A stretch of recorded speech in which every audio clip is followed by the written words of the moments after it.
تواج قدامه اندرا عزر جيت مالت ما سكروا سكرة حليلهم يقولوا ادفقوا إريترا أبي أبي الله وحجزي أبي أبي أبي أبي أبي أبي أبي أبي أبي الله وحجزي أبي أبي أبي لبركوينهم حسابهم الساعات معلقات ستمنوا قلايو بزعبوا حوي نليلهم قريو كم صخر رحيقهم قمريهم بلايو فتوتهم أبقيتنا حيدتهم كنت عرب يوم غنى عسو حيدهم كيبهم حج عليهم نسفرسو أبقيتنا يوزلو إلا والتواصل أبقيتنا يوزلو سرايهم تفوزو الطايب والله الطايب نحنا زين غيرهم يلا انتم يلا نحنا زين غيرهم أبقيتنا يوزلو ودي يوصلتا بريوز السعر كواج واج وي ويطا يبلالو مري سكتر عقلي قريب يغوى أبينا يوزلو إلا وقت بوصل أبينا يوزلو سرايا النفوس الطايب والله الطايب نحنا زين غلو يلا انتم يلا نحنا زين غلو أبينا يوزلو وسنو ما أكلوا درت حيرك بزبلو لم تزدينا يوم ولا مساقلو أورينا مدر بايتاي تسقرنا الله نصنع حسبية عقلي تأمريتنا حدا أطلال كرعاتنا أبيك يوزلو أبيك بصلاة أبيك يخوت صحيح أبيك يوزلو أبيك بصلاة عقلي لم يخوت صحيح سلام تخطاتلت نايس channel كما تكونوا تبوك تكونوا ناي وتر تمنيتنان بحقنانيو لومون كم وترو هقداسن وانا وانت حسوتات حزنا لكم قريبنا لنا كساب موداتا نايز مدب مسانا كتصنحوا بخبر نقدمكم لايك مقبار شير مقبار ريتوغ من حسابكم عندما بهاناز من قد مقداف كم وترو نزخاخر سبسكرايب قبروا سبورت قبروا بزوح ساعاتاتم بزوح قزيان بزوح قلبتن هالي خناينا نمصو من البات لك كأنه تسخون تدالي وخي كون خليقن عقمنا هنا هنقبر نفتن سلتي توم كل جزء كيسلكم تقفونا لما مزجانا وسني يبلون نايلومي أزيا قداسي زيادة كابزا قربيت حجرنا نبير ترازو تكرزو اللي تراهي كفتن لومي أنياتو أزيا بزحنا قرن الرسالة زلنا فلو قد ناي تاكتيك دما جميرهم سلزلو بزن جمر. Analysis written by Devesai Tesfu, published on the Red Sea Beacon website on November 20th, 2025. The Horn of Africa is closely monitoring what he describes as the Ethiopian ruling party's persistent and assertive push for a sovereign coastline, framed publicly as a call for dialogue on sea access. Based on what has been reported through surrogate publications, Ethiopia aims to strategically reshape the region and elevate itself as the dominant power, viewing Kenya as its main competitor. The analysis also highlights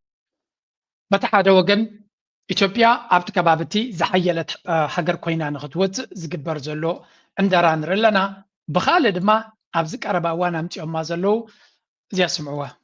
Africa's deadliest rivalry is also the biggest economic mistake of the century. A rivalry so old, so emotional, so explosive that it blinded two nations to a fortune sitting right between them. Ethiopia and Eritrea are not just enemies, they are each other's missing treasure. Way good fun. Welcome back to Semonenya Spotlight. Tonight we're tanks, drones, or spies, but the one fought with fear. Two nations, Ethiopia and Eritrea, bound by bloodlines, neighbors by geography, twins by history, yet trapped in a rivalry so deep that analysts now call it the Red Sea Curse. A curse born from mistrust, a curse fed by history. They have tried everything. كل ነገር ፈቲኖም ሕጂ ድማ deflection tactic ወይ ንምድንጋር ዝገብርዎ ዘለው ድዩ ወይስ ከም ናይ መወዳእታ ምርጫ ዝጥቀምሉ ዘለው እዩ ክትኣብኖም ክትርድኦም እውን ኣብ ዘይትኽእለሉ ደረጃ ይተበፅሒ ዘሎ ናይዚ ኩሉ ዝሓለፍዎ ልኡላውነት ናይ ኤርትራ ንዒቆም ደፊሮም ናጽነት ናይ ኤርትራ ቃልሲ ናይ ህዝቢ ኤርትራ ከም ሃገር እውን ኣይኮነትን ሕሉፍ ሓሊፉ ዘይረገፅዎ መትከል ናይ ኤርትራ የለን كل ነገር ሸምዳዕዳዕ ክብልሉ ድሕርምስ ንሓጂ እንታይ ይብሉ ኣለዉ ኤርትራን ኢትዮጵያን ኣዝዮም ብደንብ ዝተጠናነጉ ኣሕዋት እዮም ክብሉ ጀሚሮም ኣለዉ ኣብዚ ኤምባሲ ናቶም ኣብ ቤጂንግ ኣብ ቻይና ዘሎ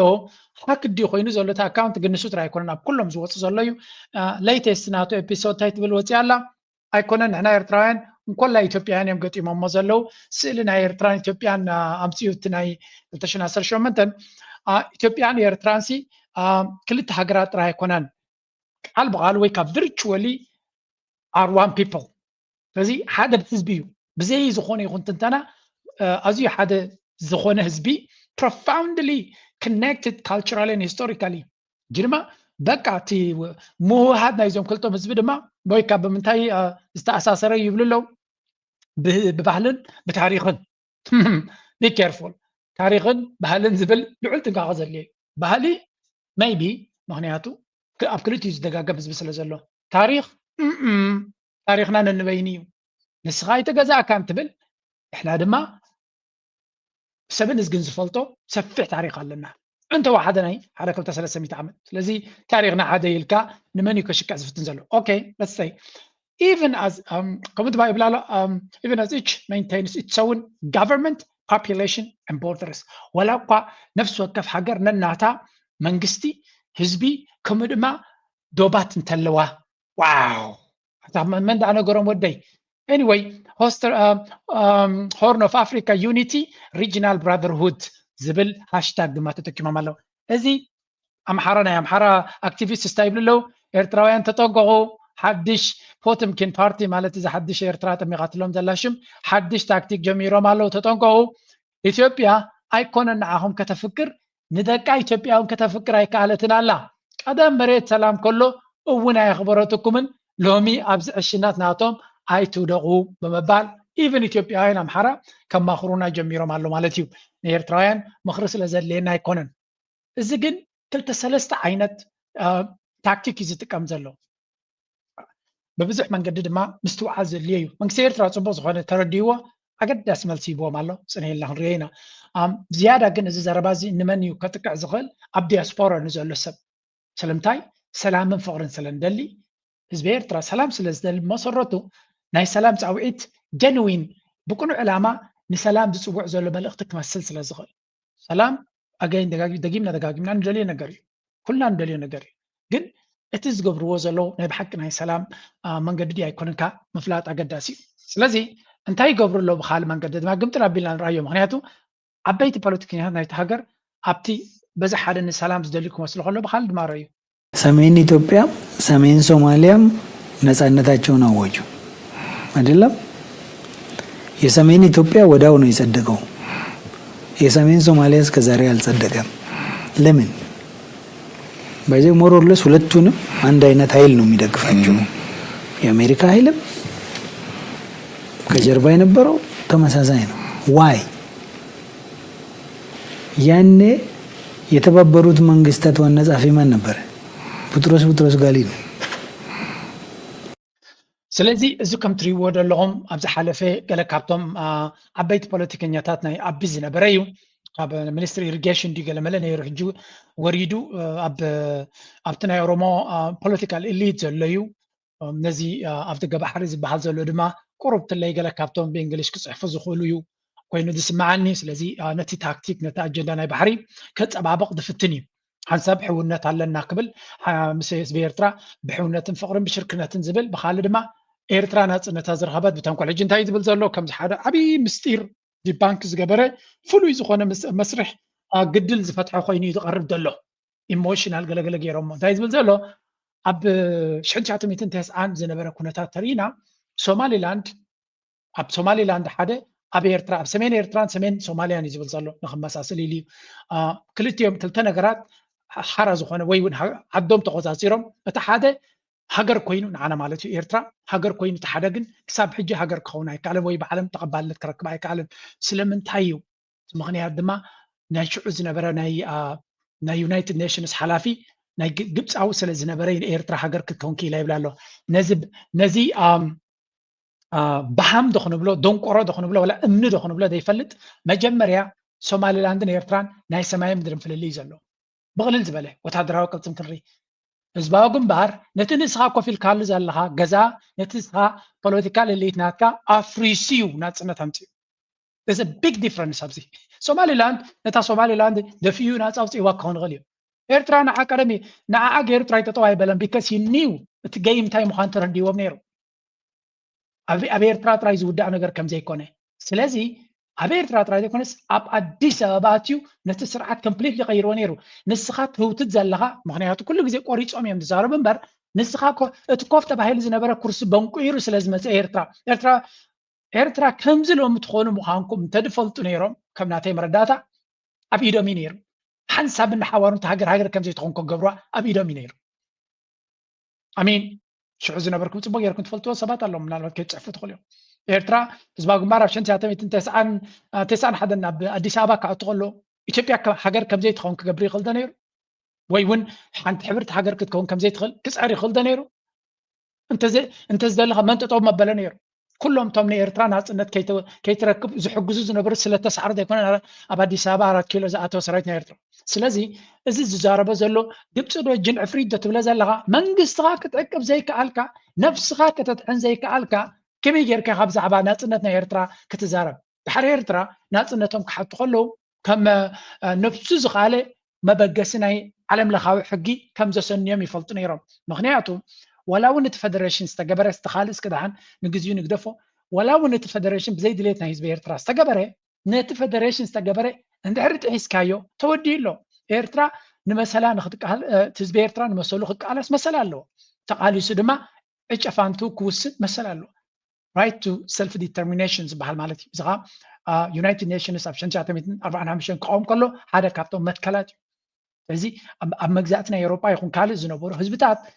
መሰል ናይ ርእሰ ውሳነ ክህልዎም ከም ዘለዎ ኤርትራ ድማ ካብ ካልኦት ኣፍሪቃውያን ሃገራት ፍልይ ብዝበለ ሓደ ሃገር ዘይኮነ ክልተ ሰለስተ ስለዝገዝዋ ድሮ እቲ ሃገራዊ ስምዒት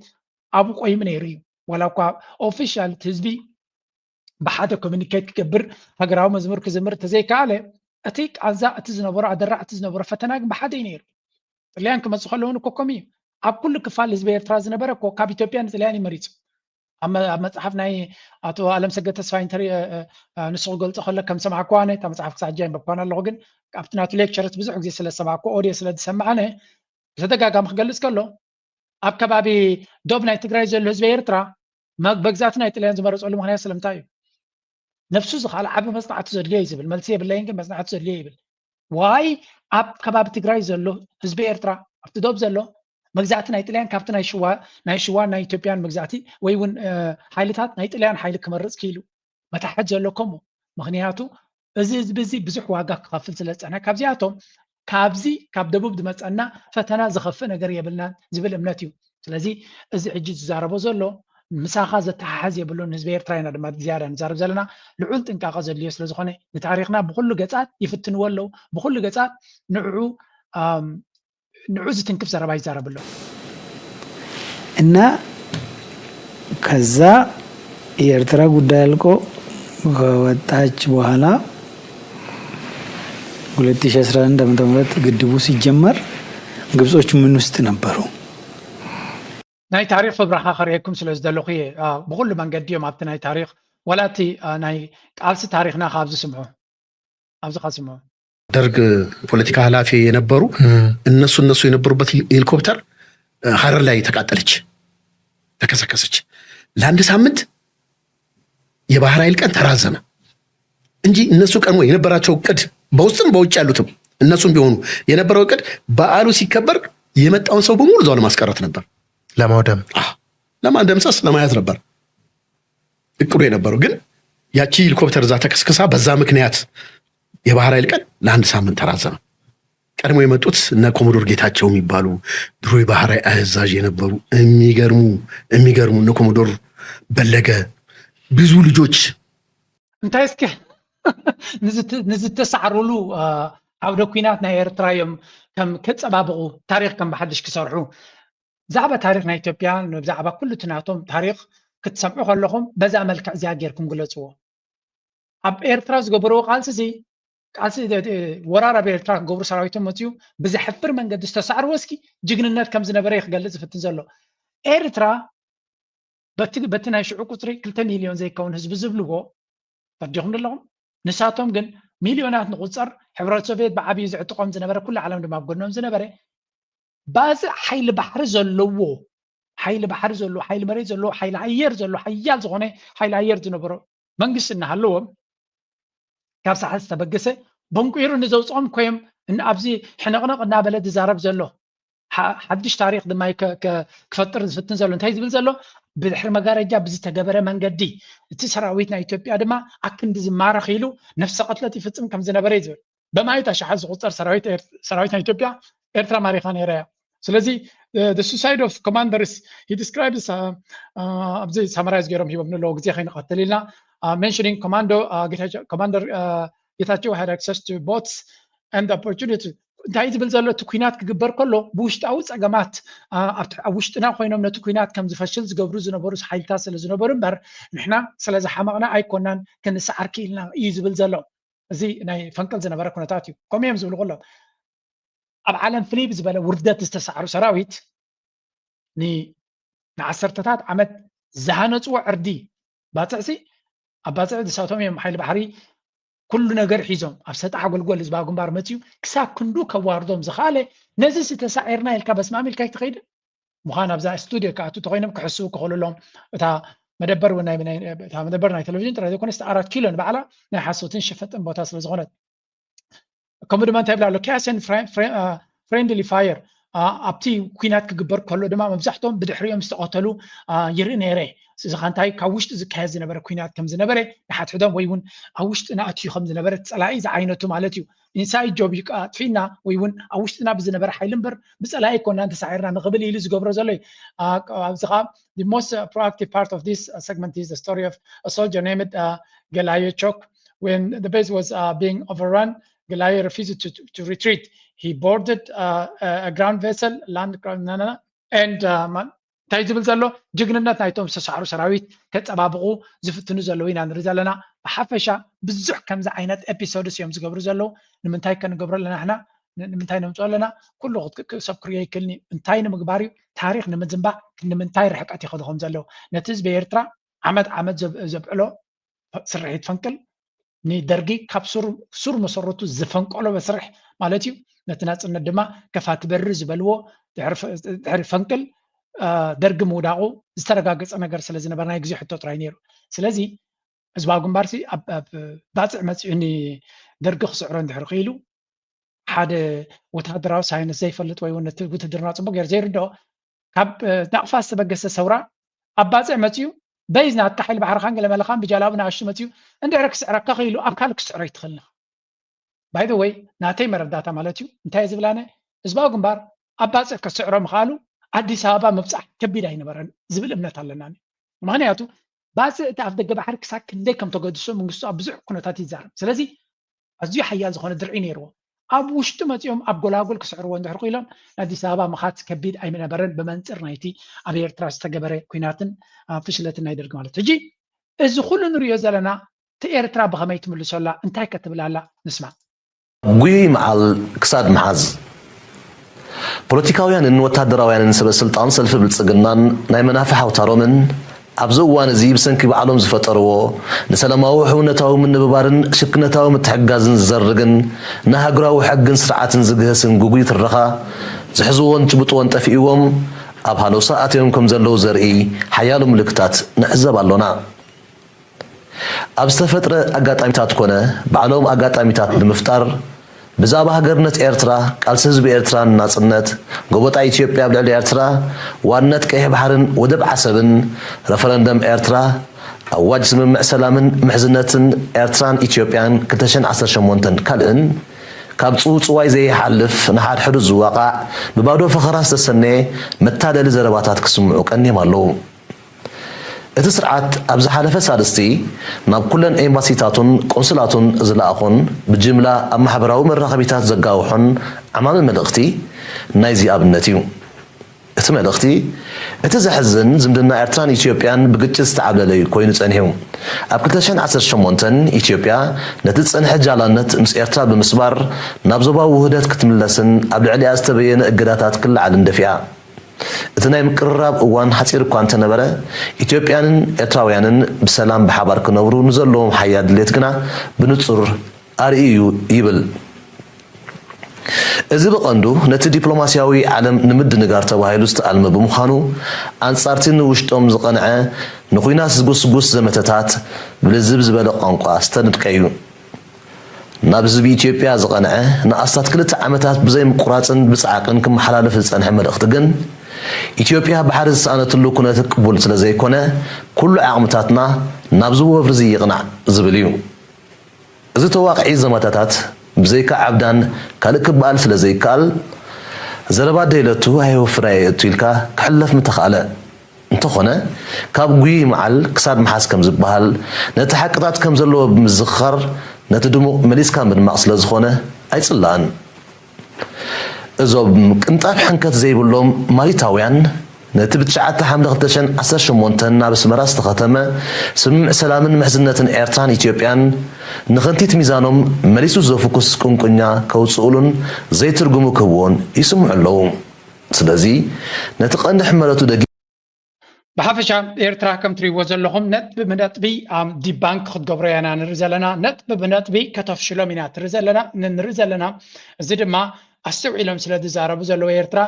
ቀስ ኢሎም ህድ ኢሎም ንኩነታት ኣመዛዚኖም ይምልሱ ስለ ዘለው ካብ ዘይተደልየ ጌጋ ኣመናዮም ዝጥንቀቑ ዘለው ሓደ ካብ ግዜ ካብ ታሪክ ኣፀቢቑ ከም ዝተማሃረ ዝረአ መንግስቲ እንተሎ መንግስቲ ኤርትራ እዩ ሓደ ግዜ ድማ ንኤርትራ መንክ ክውድሳዩ ዘምሕረላ እንድሕልኩም ስምዑ ወስከቶም ንኤርትራ ንሻዕብያ ኣፀቢቖም ዝፀሉ ከመስግንዎ ከሎ በዚ መንገዲ ከምቲ ትፈልጦ ዘይغير ነገር ተሃልዩ እዚ ናይ ሃይማኖታዊ ነገር እዩ ንኣብነት ናይ ቁርኣን ናይ መጽሓፍ ቅዱስ ኣይኮነን ፕሪንሲፕል ማለት ሲ በግዜ ዝቀያየር እዩ ተወሊድካ ኢኻ ምስቲ ኩነታት ኢኻ ተቀያየር ኣብዚ ኩነታት እዚ ሻዕብያ ናይ ብሓቂ ምስ ግዜ ዝኸዱ ሰባት እዮም ብጣዕሚ ቁልጡፋት እዮም ከመይ ኢሎም ኩነታት ይገለባበጡ ምስመን ይኸዱ ይፈልጥዎ እዮም ሎሚ ምስ ኣብይ ኣሕመድ ተባሂሶም ፅባሕ እውን ምስ ኣብይ ኣሕመድ ኮይኖም ዝውዕሉ ኩነታት ክፈጥሩ ይኽእሉ እዮም ኩልግዜ ምስ ኩነታት እዮም ዝኸዱ ኣብቲ ናትና እዩ ዘሎ ትሽግር በቃ ተሸኺልካ ጥጦምባል ኣብ ዝኾነ ቦታ በቃ መትከል እዩ ዝበሃል ነገር ኣሎ መትከል ዘይልወጥ መትከል ሞቕዓ ዘይሕግዘካ መትከል ዘይገረ ምንም ዓይነት ከምፀልካ ዘይኽእል ኩል ግዜ መትከል ተዝኸውን ማ ንኣብነት ሲ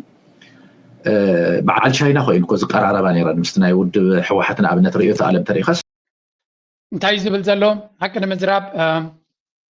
መራሕቲ ናይ ሻዕብያ ምስ ኩነታት ቀልጢፎም ከም ክቀያየሩ ዝኽእሉ እዮም ይብላ ኣሎ ኣብዚኣ ንሱ ዝብላ ዘሎ ብናቱ ርዲት ንሳ ፅብቕቲ እንድያ ኪኑ ዝሓለፈ ሻዕብያ እንታይ ክኸውን ከም ዝኽእል ስለ ዝግምት እዩ ቀልጢፉ ዝቕይር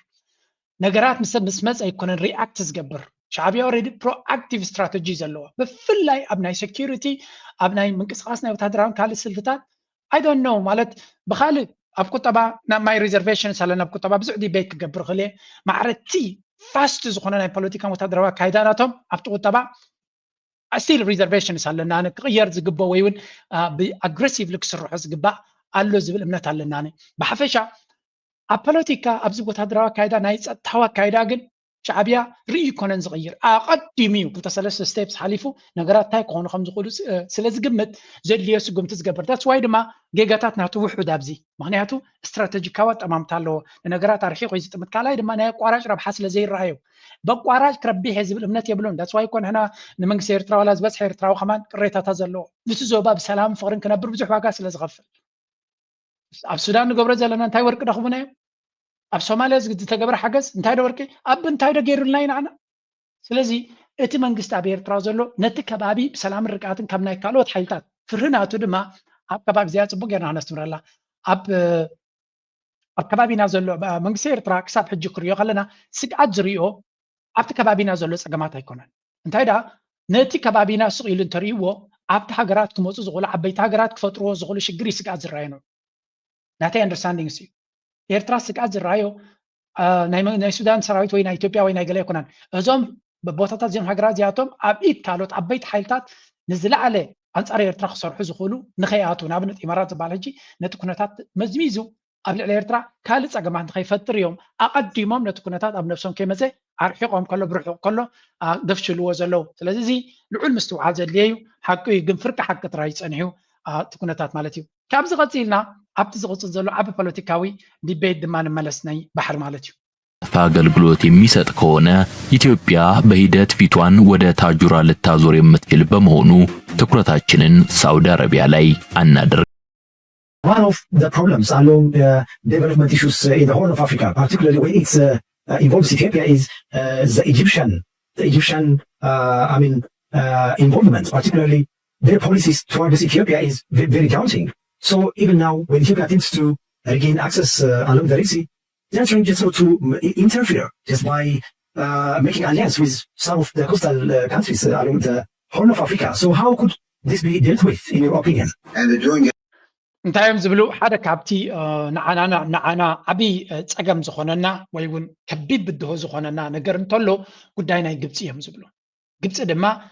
ኣብዚ እዋን እዚ ዳርጋ ኣመናይ ተረዲዎም ዘሎ ኣመናይ ድማ ተሰሚዕዎም ዘሎ ከመይ ጌራ ግብፂ ከቢባቶም ከም ዘላ ስለምንታይ ከምኡ ክትከቦም ኪላ ድማ ናይ ነፍሶም ድኽመትን ውድቀትን ምዃኑ ይርድኦም ስለ ዘሎ ነቲ ፕራይም ሚኒስተርን ነቲ ፖለቲካዊ ሰርክል ናቶምን ክሓሚዩን ክፀርፉን ስለ ዘይክእሉ እንታይ ክገብሩ ይመርፁ ኣለዉ ናይ ግብፂ ናይ ሸብዳዕዳዕኩም ድማ ኣብ ከባቢና ዘሎ ፎሬን ሚኒስተር ናቶም ብወቅዕ ወፅዩ ኣብ ሚድያ ኣብ ከባቢና ዘሎ ሃገራት ሰናይ ጉርብትና ክንሃንፅ ኮይና መጋበርያ ናይ ካልኣት ክኾነ የብለንን ናተን ስትራቴጂክ ኣውቶኖሚ ክህልወን ኣሎ ምስ ተፃባእቲ ሓይልታት ክሓብራ የብለንን ዝብል ዘረባ ኣብቲ ናይ ዲፕሎማት ዝሃቦ ኣብደይ ሰሚዕና ኢና። እዚ ድማ ሕጂ ከም ትሪእዎ ዘለኹም ግብፂ ትገብሮ ዘላ ይብሎ ቁርብ ርእሶም ሰርሕ ነይሩ እንተዝኸውን እዘን ሃገራት እዚኣተን ቅድሚ ሕጂ ዘይገበሮ ኣብ 30 ዓመት ዘይገበሮ ስለምንታይ ምስ ግብፂ ከም ይገብራ ኣለዋ ዝብል ሕቶይ ኣብ ርእስኻ ክመፅእ ነይርዎ። ርእስኻ ትኽክል ሰርሕተ ነይሩ what am I doing ኣነ እንታይ ይገብር ኣለኹ ጅቡቲ ናይ $1 ቢልዮን ምሳይ ዲል ዘለዋ ንዓይ ገዲፈ ናብ ግብፂ ዝሰዳ ዘሎ እንታይ እዩ ኢልካ ክትሓስብ ዝግባእካ ንስኻ ኢኻ ዘይሓስብ ርእሲ ዘለካ ንስኻ ኢኻ ፖለቲካ ናትካ ፍሹል ዝኾነ ዲፕሎማሲ ናትካ ፍሹል ዝኾነ ንስኻ ኢኻ እምበር ንስኻ ቢልዮናት ይኸፍለ ኣለኹ ዓብ ለቨሬጅ ኣለኒ ፀብለልትነት ኣለኒ ኢልካ ትምክሓሉ ወደብ ዝበካ ዘሎ ሃገር ከመይ ገይሩ ንዓኻ ገዲፉ ዝኾነ ይኹን ቁጠባዊ ሽርክነት ዘይብሉ ካብ ግብፂ ብቀይ ባሕሪ ይኹን ብደቡባዊ ቀይ ባሕሪ ብሜዲተራንያን ሲ መዓት ወደባት ዘለዋ እያ ናይ ወደብ ኣገልግሎት ኣይኮነን ካብ ጅቡቲ ትደሊ ስለዚ ንስኻ 95% ንግዲ ናተይ ብእየ ዝወፅእ እናበልካ ንዓኻ ገዲፋ ናብቲ ቀንዲ ፀላኢኻ ክትከይድ ካላ you need to think about that ክሳዕ ክንደይ ፍሹል ዲፕሎማሲ ከም ዘለካ ክሳዕ ክንደይ ውዱቕ ዝኾነ ፖለቲካ ትኽተል ከም ዘለኻ እዩ መርኣያ ናቱ። ስለዚ ሶማልያ ዝገብሮ ዘሎ ጅቡቲ ዝገብሮ ዘሎ ኤርትራ ትገብሮ ዘላ ሱዳን ዝገብሮ ዘሎ it is not because they love ሱዳን ንግብፂ ስለ ዝፈትዎ ወይ ዝፀልኡ ኣይኮነን ታይዳ ብመሰረቱ ንስኻ ትእመን ሃገር ስለ ዘይኮንካ ሓደጋ ድማ ክትፈጥር ስለትኽእል ንሓደጋ ንምክልኻል ቀዳምነት ሃገራዊ ድሕነት ስለ ዝኾነ ነፍሲ ወከፍ ሃገር ነፍሲ ወከፍ ፖለቲካ ናይ ሃገር ቀዳማይ ጎል ናቱ ሃገራዊ ድሕነት እዩ። ድሕነት ማለት ትፀድፍ ተለኻ ቀዳማይ ብዛዕባ ድሕነትካ ክትሓስብ ስለዚ ሽግር ክመፀካ ከሎ ኩሉ ነገር ቁጠባ ምዕባለ ገለመለ ካልኣይ ደረጃ ይትሕዝ ቀዳማይ ዝኸውን ሃገራዊ ድሕነት እዩ። ሃገራዊ ድሕነት ናሽናል ሴኪሪቲ ድማ ሕግታት ኣይትገብረሉን ኢኻ ንድሕነትካ ኣገዳሲ ዝተባሃለ ምስ ዝኾነ ይኹን ሓይሊ ኢኻ ክትስለፍ እዚ ድማ ትውፅኢት ንስኻ ዋላ ሓንቲ ክትገብረሎም ኣይትኽእልን ኢኻ ዲጋዶ ዋላ ኤሌክትሪክ ዶ ብላብላ ትብሎ ዘለኻ ናትካ ኤሌክትሪክ ንሃገራዊ ድሕነት ሃሳይ እምበር ጠቃሚ ኣይኮነን። ስለዚ እዚ ንሪኦ ዘለና ድማ ባዕላቶም ዝብልዎ ዘሎ እዩ you created your own problem ፀገማት ባዕልካ ትፈጥር ድሕሪ ድማ ስለምንታይ ከምኡ ገይሮም ንትብል ስምዕዎም እዚኦም ሕጂ ሓድሽ ካምፔይን በቲ መንእሰያት ገይሮም ነቲ ብሬን ዎሽ ዝገብርዎ ዘሎ ጎረባብቲ ድማ ነዚ ተሰሚዖም ኩሉ ግዜ አንጻርኩም ክኸዱ እዮም people and not a single coastline. Ethiopia, 130 million people, but not a single port. Our growth blocked before it even begins. That's the problem we face. History closed the door. We once touched the Red Sea. Politics took it away. Ethiopia still pays the price. Every import, every export must pass through another country. Ethiopia moves, but slowly. Economic change. Landlocked means ሓፈሻ ከም ትሪእዎ ዘለኹም ኣብ ደገ ባሕሪ ምስኣኖም ብዝተፈላለየ መንገዲ ብኣርቲፊሻል ኢንቴሊጀንስ ብናቶም ሴሌብሪቲ ብናቶም ፖለቲከኛታት ዳርጋ ኩሉ ዝከኣሎም ወዮዳት ህዝቢ ምግዛእ ኣብ ሂወት ሓበሬታንቲ ጎስጓስን እምበር ኣብይ ኣሕመድ ክንዚ ናይ ባሕሪ ቢልዮንስ ናይ ብብር ኢንቨስት ገይሩሉ ከም ዘሎ በዓላቶም ኢትዮጵያውያን ዘረብዎ እዩ ከምኡ የለን ፕሮፓጋንዳ በቃ ከፅምሞም ይደልዩ ሰብ ድማ እንታይ ዝብል ዘሎ አንታ ሰብኣይ ዝብላዕ አንድ ስተን ካብ ገዛና ወፂና ክንመለስ ዘይከኣልና ዘይንፈልጦ ባሕሪ ከም ፃልኩም ኢልካ ይትረብሸና እቲ ገንዘብ እቲ ወሲድካ እቲ ንባሕሪ ኢልካ ቱት ክትብል ተጥፎ ዘለካ ገንዘብ ንዑ ነቲ ህዝብካ ዝሳቀ ዘሎ ሓደ ሰላም ርግኣትን ንኽረክብ ግበሮ ካልኣይ ድማ ዝብላዕን ዝስተን ካልእን ግበረሉ በዚ መንገዲ እዚ ዝመፀ ብብዝሒ ኢና ንሰምዕ ዘለና ስለዚ እቲ ካምፔይንስ ነተን ሃገራት ከምዚ ዓይነት ካምፔይንስ 130 ሚልዮን ኣፍ ደገ ባሕሪ ዘይብሉ ተጨቢጡ ተኣሲሩ ዝነብር ዘሎ ክትብል ከለካ ጅቡቲ እንታይ ይስምዓ ኤርትራ እንታይ ይስምዓ ሶማልያ እንታይ ይስምዓ ሱዳን እንታይ ይስምዓ ስለዚ ኩለንተን ሃገራት ኣብ ከባቢካ ዘለዋ they have to recalibrate ናተን ስትራቴጂ ናተን ሽርክነት ናተን ናይ ነዊሕ ኣጠማምታ ናይ ሕጂ ዘይኮነ ናይ ነዊሕ ኣጠማምታ ብኸመይ እዚ ክመፀኒ ዝኽእል ካብዚ ሃገር እዚ ክንተተፈንጂርና ከነጥፋኣኩም ኢና እንተሓይልና ከነጥፋኣኩም ኢና ብግልፂ ዝዛረብ ዘሎ ኣብ ዘይባሕሩ ሰራዊት ናቱ ኣብ ባሕሪ እትዩ መራኽብ ናይ ኩናት ሒዙ ከንቀሳቀስ ከሎ መንግስቲ ዝኣክል ኣብ ሃገራዊ ቴሌቭዥን ባፃ ኣብ ባክግራውንድ ገይሮም ዝዛረቡ እዮም ዓሰብ ኣብ ባክግራውንድ ገይሮም ዝዛረቡ ኢና ንርኢ ዘለና ስለዚ እንታይ ስከኢሉ ሓደ ሶማልያዊ ሓንቲ ብዙሓት ሶማልያውያን ዝገልፅዋ ዘለዉ እያ ክትገርመኩም ብብዙሕ መንገዲ እውን ከነሰዕለሉ ዘለና ኢና እንታይ ስከኢሎም ኣብይ ኣሕመድ ውይ ዘብሎ ዘሎ ሕጂ ድማ ተገምጢሉ ላዕልን ታሕትን ዘብሎ ዘሎ ኤርትራ ሓያል ስለ ዝኾነ ጥራይ ወታደራዊ ሓይሊ ስለ ዘለዋ ናብ ኤርትራ ከይዱ ድማ ብሰላሙ ክመለስ ከም ዘይክእል ኩርሱ ክዕቅብ ከም ዘይክእል ስለ ዝፈልጥ እዩ እዚ ናብ ኤርትራ አንቂድዎ ዘሎ ኩነታት ይብሉ እዚ ናብ ኤርትራ ፈኒዎ ዘሎ ፕሮፓጋንዳ ናይ ኩናት ሸውሃትን ናብ ጅቡቲ ወይ ሶማልያ እንተዝኾነ ነይሩ ተወዲአ ነይረን ዘን ሃገራት እዚኣተን ስለምንታይ ንኢትዮጵያ ክምክታ ኣይክላን ዋላ ሕጂ ተዳኺሙ ከሎ ክምክትዎ ኣይክእሉን እዮም ኤርትራ ግን ኣይኮነን ከምዚ ተመጃሊሑ ከሎ ኣብ ኖርማል ግዜ እውን ዝኽእልዎ ሃገር ኣይኮኑን ስለዚ እንታይ ብሎም ብብዝሒ ግዜ ኣብ ደገ ባሕሪ ዝበሃል ዘሎ game ንምንታይ ከም it seems lost to them that they are building a naval power with the sea access is not only unacceptable እቲ ኣብ ደገ ባሕሪ እናበሉ ዝገብርዎ ዘለዉ ተፈላለየ ፀወታ ምዃኑን ኤርትራውያን ድማ ብኸመይ ዝበሽር ዝበሃል ፀረ ኤርትራ ዝነበረ ሕጂ ብዙሕ ብዛዕባ ኤርትራ ብዙሕ ፈለወርስ ዘለዎ እዩ እንታይ ዝብል ዘሎ በብዙሕ መንገዲ ኤርትራውያን ሲሪየስሊ እዮም ወሲዶሞ ንድሕሪት ተመሊስካ ምስ ኤርትራውያን ዕርቅየ ዝበሃል እውን ኣይቅበልዎን እዮም ስለዚ ኢትዮጵያ ናይ ምስሕፋሕ ሕልሚ ከም ዘለዋ ሄጀመኒክ ፓወር ከም ዝኾነን regional dominance by only owning Eritrea as a port they note it is insufficient without also controlling the Halak Islands ኣብዛ ሓለፈ ሕሉፍ ሓሊፍዎ ሓደ ናቶም ኣምባሳደር ኣብ ሆርን ሪቪው መን ዝበሃል ይመስልኩም ገለ ሓደ ዲፕሎማት ናቶም ኣምባሳደር ዲገለ እንታይ ኢሉ ፅሒፍ እስከ ዓሰብ ዘይኮነሲ ንዳህላክ ወሲዶም ሓይሊ ባሕር ናቶም ኣብኡ ክሃንፁ ከም ዝኾኑ ተዛሪቦም ኣለዉ ስለዚ እቲ ንሪኦ ዘለና ኩነታት እቲ ሸውሃት ናቶም ቀሊል ከም ዘይኮነ ሲምስ ሎስ ር ቢልዲንግ ኦፍ ናቨል ፓወር ኣብዚ ዝተፈላለያ ነጥብታት ጠቂሱ ነይሩ ንኣብነት here are some of their phrases እቲ ዝጥቀምሉ ዘለው ንኤርትራ ፋሕፋሕ ኣቢልካ ድዩ ኣብ ኤርትራ ክገብርዎ ዝደልዩ ፖለቲካዊ ኣካይዳ supporting the Afar aspiration is not just a moral but a strategic act of genius to pray open ASAB እዚ ናይ ዓፋር ከውዝ ኢሎም ህዝቢ ዓፋር ተገለዶ ድብልዎ ዘሎ ደይ መደይልካ ንዓሰብን ዓሰብ ጥራይ ዘይኮነ ድማ ክሳብ ባፅዕ ዘሎ እቲ ደቡባዊ ቀይ ባሕሪ ንምግባት ዝጥቀመሉ ዘሎ ታክቲክ ምዃኑ to view ASAB in isolation as a just facility is to misunderstand the fundamental geometry of the power in the Red Sea. The critical unspoken axiom in this move is that ASAB is functionally incomplete without the Dahlak archipelago. ስለዚ ዓሰብ ንበይና ብዘይ ዳህላክ ብዙሕ ነገር ከተምፃልካ ይትኽእልና እቲ ስስዐን እቲ ሕልምናቶምን ገለገለ ኣሎ ኣብዚ ደንበ ተቃዋሞ ሽዩቕ ዝኾነ ዓሰብ ጥራይ እኮ ጌልካስኪ ገለ መለ ክትገብር ትኽእል ኢኻ ሓሳብን ለኽባጥን ስለ ዝኾንካ እዚኦም ዓሰብ ጥራይ ኣይኮነን ድልየቶም ኤርትራ ምልእቲ በሊዖም እውን ተመዝገን ክብሉ ዝኽእሉ ይኮኑን ምክንያቱ ተመዝገን ዝብሉ ተዝኾኑ ኣምላኽ ዘድልዮም ፀጋታት ሂቦም ኣሎ እዩ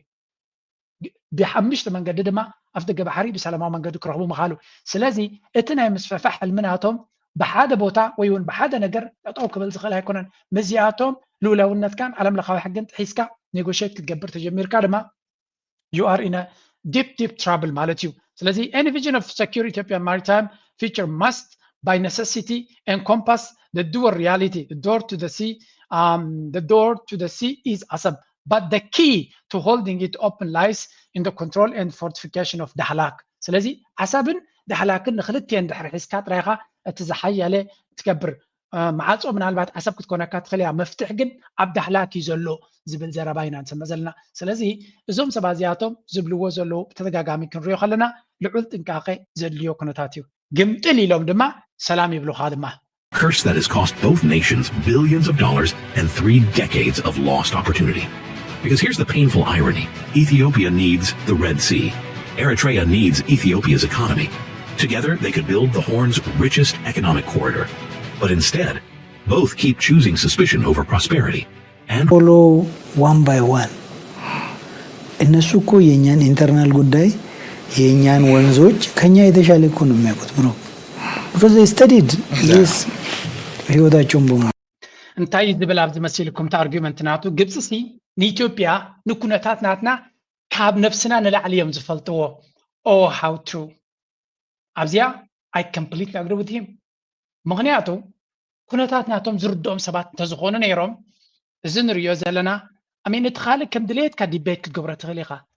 ግብጽ ናብ ጅቡቲ ክትኣቱ ምኻላ ግብጽ ንጅቡቲ ወደብ ናይ ታጁራ ክትቋፀር ምኻላ ክንምንታይ ናይ ኢትዮጵያ ብኮ ኣንቢቦም ከም ዘለዉ ነዚ ግብጽ ምስ ኤርትራ ዲል ምግባራ nothing surprising ምክንያቱ ኤርትራን ኢትዮጵያን አንታጎኒስቲክ አንጻር ኤርትራ ብዙሕ መንገዲ ይኸይድ ስለዘሎ ኤርትራ ምስ ደለዮ ሓይሊ ክስለፍ ንቡር እዩ ጅቡቲ ግን ኣብ ደገ ባሕሪ ኮይና እናሃበትካ ከላ ምስ ፀላኢኻ ክስለፍ ክትገብራ ከለኻ ክንምንታይ ንስኻ ደኺምካ ከም ዘለኻ ክንምንታይ ግብጽ ድማ ኣብ ብኮኻ ተመርኩሳ ፖለቲካውን ዲፕሎማሲያዊ ጭዋዳናታ ኣጸቢቓ እናሕየለት ትኸይድ ከም ዘላ ነዚ ሕጂ ኣብ ዘለዎ ግዜ ድማ ከይወደቐ ከሎ ክንምንታይ ርሕቀት ክትከይድ ትደሊ ከም ዘላ ይዝርአ ስለዚ ኣብ ብዝገብሮ ዘሎ ኩነታት ዝበለፀ ፖለቲካዊ ዲፕሎማሲያዊ ዕድል ፈጢሩሎ ማለት ግብጽ ምስ ኣሜሪካ ጽቡቕ ዝምድና ንክትገብር ምስ ቻይና ይኹን ምስ ራሽያታት ኣብ ዝምድና ጌራ ኣብ ቀርኒ ኣፍሪካ ድማ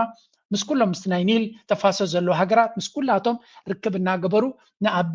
ቤላ ገይሮም ነታ ኢትዮጵያ ድማ ኣይዞሌት እናገበርዋ ንክኸዱ ኢትዮጵያውያን እንታይ እዮም ዝብሉ እቶም ናይ ብሓቂ ነገራት ዝርድኦም ከም ኣቢ ሓደጋ የለን ኢትዮጵያ ድሕሪ ሕጂ እውን እንተኾነ ኣይኮነን ሕጂ ድሕሪ ሕጂ እውን ኣብ ደገ ባሕሪ ብፍላይ ከምቲ ንሕና ንደልዮ ዝሕሰብ እውን ኣይኮነን እዮም ዝብሉ ዘሎ ምክንያቱ ምስ ኩሎም ገርባብትና ኣዝዩ ሕማቕ ዝኾነ ምትፍናን ናይ ዓመታት ዝወስድ ናይ ዘይምትእማን መድረክ ፈጢሩ ስለ ዘሎ ካብዚ ቀፂሉ ክግበር ዝኽእል ኣዝዩ ከቢድ እዮም ዝብሉ ዘሎ ስለዚ ኩሉ እዚ ንሪኦ ዘለና ግብፂ ክሳዕ ክንዲዚ ትገብረና ዘላ ካብ ናትና ድኻም ካብ ናትና ውድቀት ንዓና ፅቡቅ ገይሮም ስለ ዘንብቡና ኩነታትና ልዕሊ ማንም ስለ ዘፅንዕዎ እዮም ዝብሉ ዘለዉ የስ ኣይ ኣግሪ ኮምፕሊትሊ ኣግሪ ብዚያ ጉዳይ እዚኣ ምሳኻትኩም ካልእ ድማ ጉዳይ ባሕሪ ክዛረብ ኢሉ መፅኡ ኢሉ ሓደ ስምዕዎ ጋዜጣ ዘ ሪፖርተር ኣብ ዝሃቦ ሰፊሕ ትንታነም ቀይሕ ባሕሪ ንቁጠባታት ኤሽያ ኣፍሪቃን ኣውሮፓን ዝራኸብ ኣዝዩ ወሳኒ ናይ ባሕሪ ነጥቢ ከም ዝኾነም ንኣስታት 12 ክሳብ 15 ሚእታዊ ካብ ኩሉ ኣህጉራዊ ንግድን ኣገደስቲ ዲጂታላዊ ትሕተ ቅርፅን ከም ዓለማዊ ቁጠባዊ መንገዲ ኮይኑ የገልግል ይብል ተዛማድነት ናይዚ ባሕራውን ንግዳውን ካንሸሎም ኣብ ግዚኡ እናወሰኸ ስትራቴጂካዊ ዓለም ለኻዊ ትርጉም ሙሉእ ሜዳን ቀይሕ ባሕርን ከዕቢ ምዃኑ ዘእምት እቲ ጀነራል ኣብ ቀረባዋን ብናይ ውክልና ግርጭታትን መሰረታዊ ዞባዊ ንሕንሕ ዝድርኹ ናብ ዘይምርግጋዕ ምውራዱም ንዓለም ለኻዊ ቀረብ ሰንሰለታት መሰረታዊ ሓደጋ እዮም ድሕነት ከምውን ምርግጋዕ እውን ብተመሳሳሊ ከቢድ ጽልዋ ይህልዎ ይብል እዚ መተካእታ ዘይብሉ ሜዳ ወይ ድማ መስመር ቀይሕ ባሕሪ ንምሓዝ እቲ ሕጂ ዘሎ ዜሮ ድምር ዳይናሚክስ ንሓድሽ ርጉእን ዞባውን ሚዛን ንምድጋፍ ክተርፈሎ ይብል እዚ ጽሑፍ እዚ ንዓውዲ ቀይሕ ባሕሪ ዝገልጹ ወሰንቲ ረቑሒታት ዓለማዊ ትርጉሙ ዘይረጋግዕ ውፅኢት ምብስባስ መንግስታት ከምውን ህላዋዊ ድሌታት ናይታ ዝዓበየት ሃገር ቀርኒ ኣፍሪቃ ዝኾነት ኢትዮጵያን ዝምርምር ከም ዝኾነ ይገልጽ ንሓያል ዘመናዊ ዝገብር ኣድላይነት ኢትዮጵያን ነባርን ክትግምቶ ዝከኣልን ተበጻሕነት ባሕሪ ዘወሃድ ፖለቲካዊ ስፍራም እቲ ዝያዳ ተግባራዊ ዝኾነ መንገዲም ንነዊሕ እዋን ፀንሕ ምርግጋዕን ዘላቒ ዓወት መንገዲ መጻኢ ምዃኑ ይሙገት ቀይሕ ባሕሪ ይብል ጀነራል ጻድቃን ዓለማዊ ቁጠባውን ዲጂታላውን ሻምብቆ ስትራቴጂካዊ ዋጋ ቀይሕ ባሕሪ ዘይደራድር ምዃኑ ብምግላጽ ኪኖቲ ሊንክ ዓለማዊ ንግዲ ዘለዎ ተራም መተካእታ ዘይብሉም ዲጂታላዊ ካንሸሎ ምዃኑን ይሙገት ድሕተ ባሕሪ ሰፊሕ ጽቕጥቅጥ ፋይበር ኦፕቲክ ገመዳት ዝእንግድዩ ቀይሕ ባሕሪ መዓልታዊ ብትሪልዮናት ዶላር ዝግመት ሓበሬታ ፋይናንሳውን ንግዳውን ጥፈታትን በቲ መስመር እሱኡ ዝሓልፍ ኣብዚ ዝኾነ ይኹን ምዝንባዕ ንግዳዊ ዕንቅፋት ጥራይ ዘይኮነም ብሓንሳብ ኣብ ዓለማዊ ምትእሳር ፋይናንሳዊ ድሕነት ዝፍጸም መጥቃዕታት እውን ትርጉም ዘለዎ እዩ እዚ ጂኦግራፊ ነተን ሰለስተ ኣህጉራት ዝራኸብ ካብዚአን እተን ክልተ ኤሽያን ኣፍሪቃን ብቁልጡፍ ዝዓብያ ዘለዋ ኮይነን ልዕሊ ፍርቂ በዝሒ ህዝቢ ዓለሙ ዘለወን ነቲ ዞባ ኣብ ሕምብርቲ ዓለማዊ ትንበያ ሓይሊ የቐምጦም من يزرب زلو جنرال صادقان زبحاليو جنرال صادقان بزعب قيح بحري هذا تيسس صحيفه نيره بحالا انديو ني بحكي ابتي كنت هاد ما العلمانم اكسبرتيز كم زلو يو اكت زغبر كالاي ابتي غدايتي تفلالي اجنداتاتن الامان زلوين لنك انا دما نبعلو مستي ጉጅለ ስምረት ትበሃል ዘላ ዝኾነ ይኹን ፖለቲካዊ መናውራታት ይገጋጥም ስለ ዘሎ ብጉዳይ ናይ ምዕራብ ትግራይ ማለት እዩ ፅንዒልና ክንሪኦ ኢና ኣብዚ ጉዳይ ናይ ቀይ ባሕሪ ግን ሓደ ኣርቲክል ፅሒፉለይ ዝበሃል ስቲል ዳውት ናይ ብሓቂ ኣርቲክልስ ክፅሕፉ ይኽእሉ እዮም ኣይክእሉን ከማን ይጠራጠር እያ ምክንያቱ ድሓን ንሱ ንግደፎ ኣብ ሓደ ሪፖርተር ዝበሃል ዝፀሓፈ ኣርቲክል እዩ ናቱ ኣናሊሲስ ንሰምዕ ዘለና ቀይ ባሕሪ ክንደምንታይ ኣገዳስነት ከም ዘለዎ ሓድሽ ነገር ኣይኮነን ንዕኡ ከም ነቲ ፋክትስ ኣብኡ ዘሎ ኣጉሊሕካ ደጋጊምካ ምግላፅ ማለት ድማ ኣካል ናይቲ ኣብ ኢትዮጵያ ዝእለም ዘሎ ምስላጥ ግን ኣብይዎም ዘሎ ወራር ንባሕሪ ከካይድዎ ዝደልዩ ምዃኑ ንማንም ንለባም ኣምተሉ እዩ ስለዚ ኩሉ እቲ ንሪኦ ዘለና ንኣብይ ኣሕመድ ኩናት ንክገብር ጻድቃን ኣመና እዩ ዝደፍእ ዘሎ ንህወሓት ክሃርሞም ንትግራይ ሃሪሙ ነቲ ኣብ ስልጣን ናይ ትግራይ ዘሎ ሓይሊ ንክኣሊ ድሕሪኡ ድማ ናብ ኤርትራ ገፁ ቅድሚ እዛ ሂወቱ ዕድሚኡ ከይተወደት ከላ ናብ ኤርትራ ዘሎ መንግስቲ ሃሪሙ ንኸውድቕ ዘለዎ ሕልሚ ላዕሊ እዩ ነዚ ጉዳይ እዚ ድማ ልዕሊ ማንም ዝፈልጦ ንነፍሲ ወከፍ ሰብ ዝፈልጦ ኩሉ ግዜ ኣብ ከባቢ ዘሎ እዩ ስታሊን ድማ ንጻድቃን ዝፈልጦ ንስ እዩ ዕላማ ናቱ እንታይ ምዃኑ ጀነራል ጻድቃን አርቲክል እንትን አድርጓል ሪፖርተር ላይ ይመስለኛል ሪፖርተር እንግሊዝኛ ላይ በኤርትራ ላይ ነው የአቋም ለውጥ አሳይቷል ኤርትራ የምስራቅ አፍሪካ ሰላም የሚያገኘው በትግራይ ላይ የትግራይ ሪፎርም እና የኤርትራ ሪፎርም ከተፈጸመ ብቻ ነው ብሎ አርቲክል ጽፎ ነበር ለውጭ አርቲክል አዘጋጅቶ ጽፎ ነበር ከዚህ በፊት ነው ልክ ከትግራይ ሻዕቢያ መጣብን ምናምን ብሎ ከነጌታቸው አዲስ አበባ ከሄደ በኋላ የጻፈው አርቲክል ነበር ኤርትራ ሪፎርም ማድረግ ተገቢ ነው የትግራይ ሪፎርምና የኤርትራ ሪፎርም ማለት ህወሓትን ማጥፋትና ህዝባዊ ግንባርን ማጥፋት ማለቱ ነው ምንም ጥርጥር ሪፎርም ማለት እሱ ማለት ነው የነሱ ቋንቋ ነው ይገባኝ በደንብ አድርገው አውቀዋለሁ ሪፎርም ማለት እሱ ነው ስለዚህ እንታይ ዝብል ዘሎ ንነፍስ ወከፍ ሰብ በቲ ንዑ ዝያዳ ብዝርዶ መንገዲ ክንሪኦ ደስ ብለኒ ስታሊን ድማ እንታይ ዝብል ዘሎ ናይ ጻድቃን ዕላማ ሕፅር ዝበለ እዩ ካትኡ ቀጠው ዘረባ ኣብዚሑ ሽጣራታ ዝገብር ዕላማ ሓንቲ እያ ኣብ ኤርትራ ረጂም ቼንጅ ኣብ ትግራይ ድማ ናይቲ ኣድሚኒስትሬሽን ቼንጅ ንህወሓት ሓንሳብን ሓዋሩን ካብቲ ፖለቲካ ንከኣልዮም ንሱ ድማ ፕሬዚደንት ናይቲ ክልል ክኸውን እንተኽኢሉ ድማ ኣብ ኢትዮጵያ እውን ዓብ ማዕርግ ክህልዎ ድሌት ኣለዎ ስለዚ ሕልፍ ዝበለ ናይ ስልጣን ባህጊ ከም ዘለዎ ትርዳእ ንጻድቃን እንታይ ዓይነት ፍቅሪ ናይ ስልጣን ከም ዘለዎ ፍሉይ ብልሕያ የድልየካን ክትርድኦ ጻድቃንን ረዳን ቶም ካልኦትን ብፍላይ ጻድቃንን ረዳን ጌታቸውን ማለት እዩ ክንምንታይ ንዓቢ ፀርፍዎ ነይሮም ሕሉፍ ናይ ስልጣን ባህጊ ዘይብሉ ምስ ከምኡ ዓይነት ሰብ ኣብ ውሽጢ ሓፂር ግዜ በሰላ ናይቲ ህዝቡ መስዋዕቲ ናይቲ ህዝቡ ናይቲ ኩሉ ዝገበሮ ወላ ሓንቲ ነገር ሕውየት ከይተኻየደ ኣብ ውሽጢ ሓፂር ግዜ 180 ዲግሪ መርገፂ ቀይሩ ምስቲ ከም ሰይጣን ቆፂሩ ዝዛረበሉ ዝነበረ ፀላኢ ንዑ ክውድስ ከም መልኣኽ ክገብር ኣይፅዕርን እዩ እዚ እንታይ ዘርእየካ መትከል ዝበሃል ሰብ መርገፂ ክቅይር ይኽእል እዩ ኣካይዳ ክቅይር ይኽእል እዩ ግን ሕሉፍ ደም ናፍሰስካ ኣብ በረኻታት ተዋጊእካ ሙሉእ ቃልሲ ጌርካ መዓት ህዝቢ ተሰዊኦም ኢልካ ዝኩሉ ስቃይ ተፈጢሩ በሰላ ቆስሊ ናይቲ ህዝቢ ከይሓወየ ከሎ ምስቲ ፀላኢ ኢልካ ትሰብኮ ዝነበርካ ኣብ ጎኑ ኮይንካ ካልኣይ ኩናት ከተምፅእ ክትመፅእ ከለካ ካብዚ ንላዕሊ ክሕደት ከጋጥማ ይክእል ሰብ ቀሲ ኢሉ እኮ ምስ ግዜ ሰልችይዎ መንገዲ ክቅይር ፖለቲካ ስርዓት ክቅይር ገለበለ ይኽእል እዩ ንቡር እዚ ከም ናይ እዚኣቶም ግን ከም ናይ እዚኣቶም ኣይተረኣየን ስለዚ ውፅኢት ናይቲ ዝደልዮ ዘሎ እዚ ስታሊን ዝብሎ ዘሎ ስርዓት ምቅያር ወይ እውን ፖለቲካ ቀይርካ ንስኻ ከም ድሌትካ ትፃወተሉ መንገዲ ንክኸውን ምዃኑ ርዱእ ይኾነካ ምክንያቱ 20 ዓመት 30 ዓመት ተመሊስካ ንድሕሪት መፅናዕታ የድልየካኒ ጀስት ቅድሚ 2 ዓመት እንታይ ይብሉ ነይሮም ብዛዕባ ኣብይ ኣሕመድን ብልፅግናን ሕጂ ድማ እንታይ ይብሉ ኣለዉ ኢኻ ትርኢ ስለዚ እዞም ሰባት እዚኣቶም ድሕሪ 2 ዓመት እንታይ ክብሉ እዮም ኣብ ኤርትራ ዲሞክራሲን ፍትሕን ክመፅእ እየ ዝደሊ እንድሕሪ ኢልካ ፃትካ ነቶም ንሱ ዝተቃለሰሎም ወይ ምሶም ተቃሊሰ ዝበሎም ህዝቢ እንታይ ይፈርዶም ኣሎ እንተሪኢኻ ኣብ ኣዲስ ኣበባ ኮይኑ እስከ ምስ ኣቢሲ ክጥዕሞ ስራሕ ክረክብ ኢሉ ከይዱ ትብሎ ሃብካም ናብ ትግራይ ካልእ ኩናት ከተምፅእ ኢልካ ትሓስብ እቲ ህዝቢ ካደ ኣይኮነን ኣብኡ ዘሎ ድሓርካስ ክትዋጋእ ንትግራይ ክትከይድ ኮይንካ ብልፅግና ኣትዩ ክዋጋእ ንነዊሕ እዋን እዮም ዝልምኑ ነይሮም እዩ ዝብል ጻድቃ ምፍላይ ስለዚ እንድሕር ከምኡ ክኸውን ኮይኑ ናይ ግድን እቲ ኩነታት ርዱድ ኣይኮነ እንታይ ዓይነት ቃንዛ ክትፈጥር ምዃንካ እቲ ህዝብኻ ክዋጋእ ናይ ግድን ሰራዊት ኣለዎ ክዋጋእ ተኮይኑ ሞትን ስቃይን ክመፅእ እዩ ስለምንታይ ክሳዕ ክንዱ ክትከይድ ትኽእል ዝኻ ሕልፍ ዝበለ ናይ ስልጣን ባህጊ ናይ ውልቃዊ ረብሓ እምበር ናይ ህዝቢ ረብሓ ዘይምህላው ከምዚ ዓይነት መመሰል ክኾነካ ይኽእል ከም ኤግዛምፕል ክንወስዶ ንኽእል ኢና ነዚ ኦኬ ናይ መወዳእታ ደረጃ ናብ ኤርትራ ገጾም ዝገብርዎ ዘሎ ርኢና ክንቀፅል ምክንያቱ እስከ መጀመርያ ኣብቲ ጀመርኩልኩም ንቐፅል foolishly and recklessly meddling in the Horn of Africa and their efforts are counterproductive and could lead to confrontation. We saw for a period of about 10 years since Ethiopia ብሓፈሻ እዚ ንኣቢ ንምጥሓን ንዕኡ ንክሕዊ ወይ ንዕኡ ንክከላኸል ኢሉ መፅኡ ዘሎ እዩ ኣብዪ ኣሕመድ ድማ ብዓብዩ ኣበይ ኮይኑ ኣብ ናይ G20 ዋዕላ ከይዱ ብዙሕ ዲፕሎማሲ ከም ዝገብር ዘሎ ስእልታትን ቪድዮታትን ብብዝሒ ዘርጊሑ ኣሎ ቀሊል ኣይኮነን እቲ ክገብሮ ዝኽእል ግን ኣብዪ ኣሕመድ ድማ ኣብ ከምዚ ፕላትፎርም ምኽኣት መጀመርዩ ይኮነን ዝሓለፈ 7 ዓመት ዝተመላለሰሉ ቦታ እዩ ብፍሉይ ነገር ኣብኡ ከይዱ ሓድሽ ክቕየር ዝኽእል ኩነታት ከም ዘየለ ንፈልጥ ኢና ሓደ ዘገርም ግን ኣሎ ኣብዚ መብዛሕትኡ ኤርትራዊ እንኳን ኢትዮጵያውያን እውን ዝሕምሞም ዘሎ ጉዳይ ማለት እዩ ከምዚ ትርእይዎ ዘለኹም ሕብረት ኣፍሪካ ሲ እንታይ ዝብል መግለፂ ውፅኡ ኢሎ መስለኩም ንጉዳይ ናይ ዶናልድ ትራምፕ ፖለቲካ ናይ ዶናልድ ትራምፕ ሲ ኣብ ናይጀርያ ዝፍፀም ዘሎ ኣብ ልዕሊ ክርስቲያን ዝፍፀም ዘሎ ግፍዒ ንናይጀርያ ብተደጋጋሚ ክኾንና ተራእዩ ኣሎ ሕብረት ኣፍሪካ ድማ ንኣሜሪካን ምሕጓስ እኮ እዩ ናይ ሕብረት ኣፍሪካ ነቲ ኣብ strongly condemns the abduction of school children in Nigeria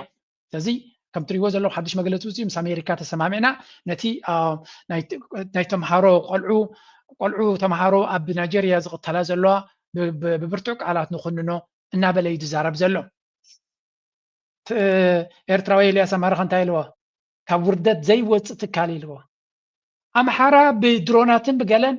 በማይት ኣሽሓት ዝቁፀር መንእሰይ ካብ ትምህርቲ ተዓፅዩ ግዳይ ናይ ስቃይን ገለን ኮይኑ ከሎ ብዛዕባኡ መግለፂ ከውፅኡ ዘይከኣለ ናብ ናይጀርያ ከይዱ ዶናልድ ትራምፕ ዝፈብርኮ ዘሎ ድራማ ወይ እውን ፖለቲካዊ ምትእትታው ንክገብር ወይ እውን ውሽጣዊ ፖለቲካ ናቱ ንምቕላስ ዝጥቀመሉ ዘሎ ኣጀንዳ ኣብ ኣትዮም ልኡላውነት ናይ ኤርትራ ንክደፍር ንጉህም ምሸትን መግለፂ ንዘውፅእ ዘሎ ተጋጊኻ ኣለካ ግደፍ ምኹንን ዝብል መግለፂ ዘየውፅአ ኣብ ናይጀርያ ከይዱ ንኣሜሪካን ክሓጉስ ዝገብሮ ዘሎ እዚ እቲ ሕብረት ኣፍሪካ ዝበሃል እዚ እቲ ኣፍሪካ ንኣፍሪካ ከትሕን ናይ ኣፍሪካ ፀገማት ብናይ ኣፍሪካ መዋፅኦ ተባሂሉ ኣብ ኣዲስ ኣበባ ኮፍ ኢሉ ዘሎ ስለዚ ፖለቲካ ናይ ኣፍሪካ እንታይ ከም ዝመስል ነቲ ዘይቀበፀ ማለት ተደይቀቢፅካ ንክትቀብፅ ፅቡቅ ዝኾነ ኣብነት እዩ ዝወሃብ ዘሎ እዮም ዝብሉ ዘለዉ ስለዚ ሕብረት ኣፍሪካ ሸይም ኦን ዩ ሸይም ኩሉ ግዜ ሕፍረት ምስ ተለበስካ ኢኻ ሕጂ ድማ ብዝገደደ ውርደትካ ካብ ግዜ ናብ ግዜ ይገሃድ ኣሎ Western leaders say that further work is needed on the US-Russia negotiated proposal to end the war in Ukraine. US President Donald Trump announced he's giving Ukraine until next Thursday to accept a 28-point proposal that largely favors Russia. The White House has reportedly threatened to withdraw American support for Ukraine if the deadline is not met. እንታይ እዩ ዝበሃል ዘሎ ዶናልድ ትራምፕ ንዩክራይን ኣብ ከቢድ መዋጥር እትይዋ ከም ዘሎ እዩ ዝንገር ዘሎ ምክንያቱ ኣብ ሓፂር ግዜ ዓብ ውሳነ ክትገብር ከም ዘለዋ ንሱ ድማ 28 ነጥቢ ዘለዎ ሓደ ናይ ምውዳእ ናይ ኩናት ናይ ዩክራይን ምስ ራሽያ ተዘራሪቡ ከም ዘለዎን ነዚ ድማ ኣብ ሓፂር ግዜ መዕለቢ ክገብረሉ ከም ዘለዎ ዩክራይን ድማ ምስ ኤውሮጳ ይኹን ምስ ካልኦት ማኸር ከም ዘላ ዶናልድ ትራምፕ ሲሪየስ ዲ ብዛዕባ እዚ ጉዳይ እዚ ኣብ ተሓተተሉ ስምዑ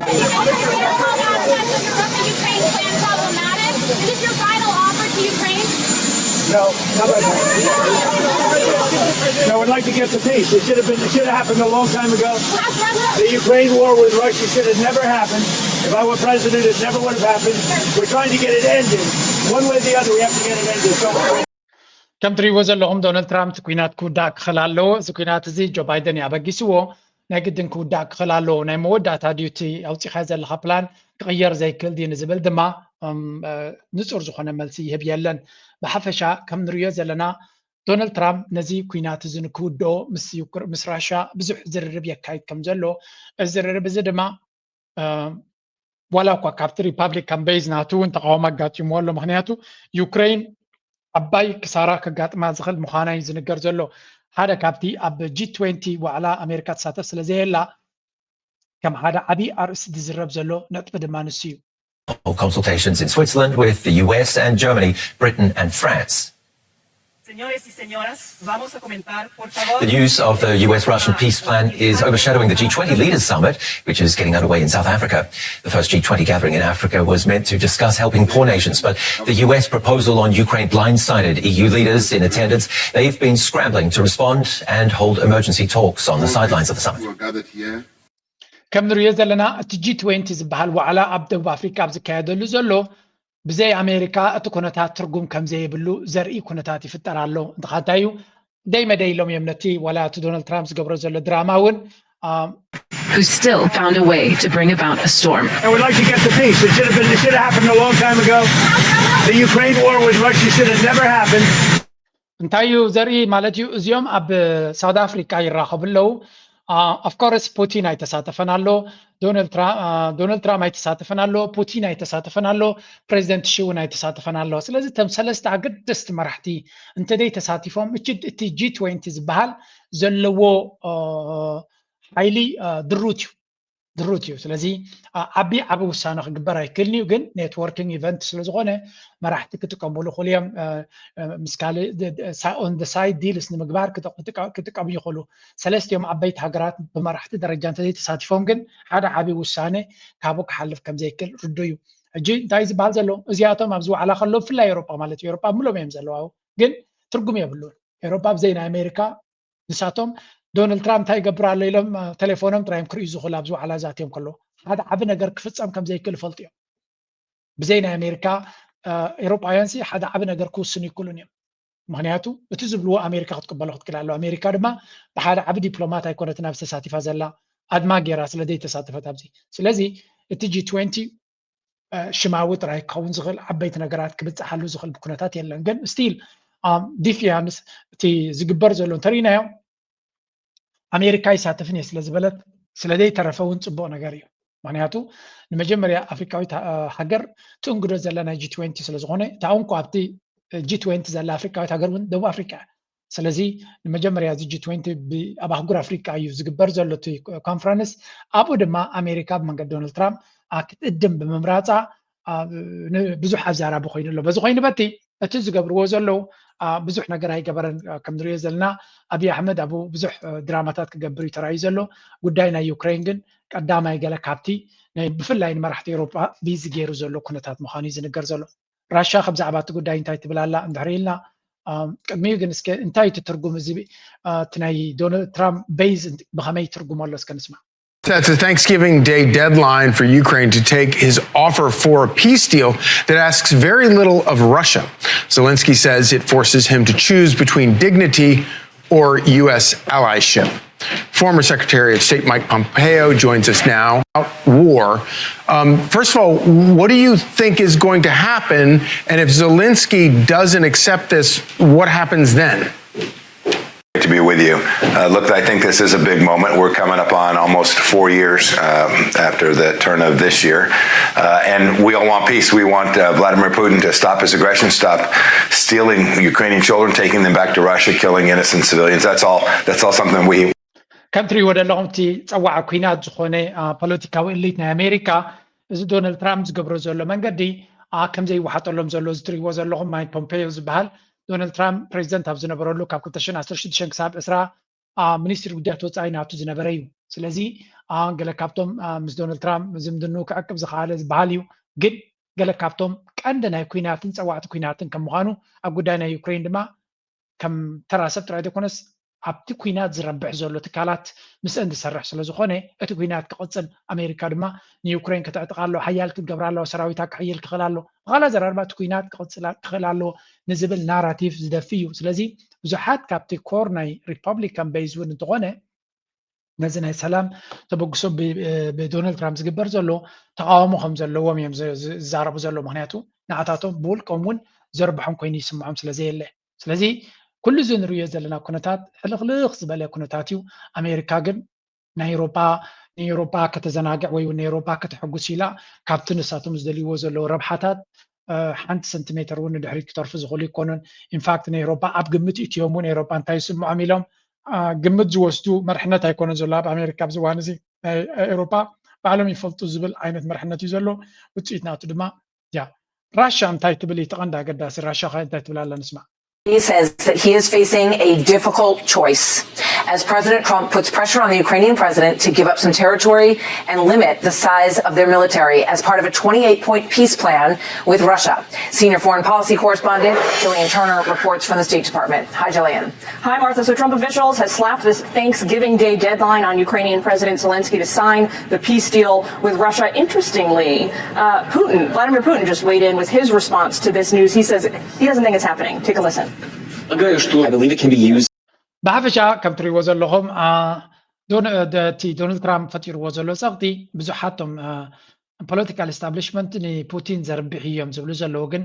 ዶናልድ ትራምፕ ድማ ንፑቲን ከርብሕ ኢሉ ይኮነ ገይርዎ ዘሎ ንዓዑ ረብሓ ኣለዎ እቲ ረብሓ ናቶም ጥራዩ ምስቲ ናይ ኤስታብሊሽመንት ረብሓ ዘይተቃደወ ዘሎ ክኸውን ዝኽእል ብሓፈሻ ብወገን ራሽያ ድሌታቶም ብዙሕ ተማሊኡ ኣሎ በሃልቲ እዮም ግን ፑቲን እውን እዚ ነገር እዚ ክኸውን እዩ ዝብል ትፅቢት የብሉን That's why እቲ ኩናት ብዝበርትዕ መንገዲ ይቕፅል ከም ዘሎ ዝነገር ተመትካዕቲ ናይ ራሽያ መመሊሱ እናሓየለ ይኸይድ ኣሎ ዝብል ዘረባ ድማ ዝስማዕ ዘሎ ስለዚ ኣብዚ ሓፂር ግዜ እቲ ውሳነ ክመፅእ ዘለዎ ዝበሃል ዘሎ ገላይ ሰላም ዘበለ እቲ ኩናት እንተቐፂሉ ዶናልድ ትራምፕ ሕፅር ዝበለ ነጊርዎም እዩ እቲ ኩናት ተቐፂሉ ኣነ ማለሲ ዘለንስኪ ሕጂ ፈሪሙ ነዚ ኩናት ጠጠው የብሎ ዳ የብሎን ምርጫ ናቱ ክኸውን ይኽእል እዩ ሕጂ ጠጠው እንተደየቢልዎ ግን ነቲ መሬት ሕጂ ክገድፎ እዩ ዝብሎ ዘለኹ ድሕሪ ወርሒ ድዩ ድሕሪ 2 ወርሒ ድዩ ድሕሪ ዓመት ድሕሪ 2 ዓመት ክኸስሮ ምዃነ ይርግፀኛ እዩ ከም ማለት ዘይኮነስ ነቲ ተሪፍዎ ዘሎ መሬት ክኸስሮ እዩ ስለዚ ብዙሕ ሂወት ምስ ሃለቀ ከም ብሓደሽቲ ዓዲ ምስ ዓነወት ካብ ትኸስሮ ሕጂ ድሮ 3 ዓመት ናብ 4 ዓመት ቀረባ ተጨፍጭፍካ ኣለኻ ተጨፋጭፍኩም ኣለኹም ካብዚ ንንየው ምቕፃል ትርጉም ክህልዎ ዝኽእል ኣይኮነን ስለዚ ነዚ ኩነታት እዚ ረሳዓዮ እዚ ዓይነቱ ድፊት ዝገብር ዘሎሱ ዌል ዊል ሲ ናይ ብሓቂ እቲ ኩነታት ከምቲ ንሶም ዝብልዎ ዘለዉ ክኸይድ ይኽእል ዶ ወይስ ኣብ መንጎ ከምቶም ዝሓለፉ ውጥናት ዝኾነ ይኹን ድራማ መፅዩ ጠጠው የብሎ ኸውን ካልእ ተኽእሎ እዩ ስለዚ ዲስ ኢዝ ኖት ዳን ዲል ወይ ዝተወደአ ነገር የለን ብዙሕ ነገር ግን ኣብ መንጎ ከም ዘጋጥም ዘሎ ኢና ንርኢ ዘለና ኤውሮጳውያን ብትኽክል ነዚ ጉዳይ እዚ ከም ዓብዪ ውርደት እዮም ሪኦሞ ዘለዉ ብትኽክል ድማ ንዓና ንረብሓና ዝትንክፍ እዩ ንሕና ዘየለና ኣሎ ብጣውላ ድማ ቅኑዕ ክኸውን ኣይክእልን እዩ ዝብል እምነት ኣለዎ That's all I have to say. Well, first of all, that sentence that we just heard, I was standing just a few meters next to him when he was saying that. I was wondering whether that will actually age well. He has made some diplomatic success because he was the European leader who got Donald Trump on the phone just before he stepped on that plane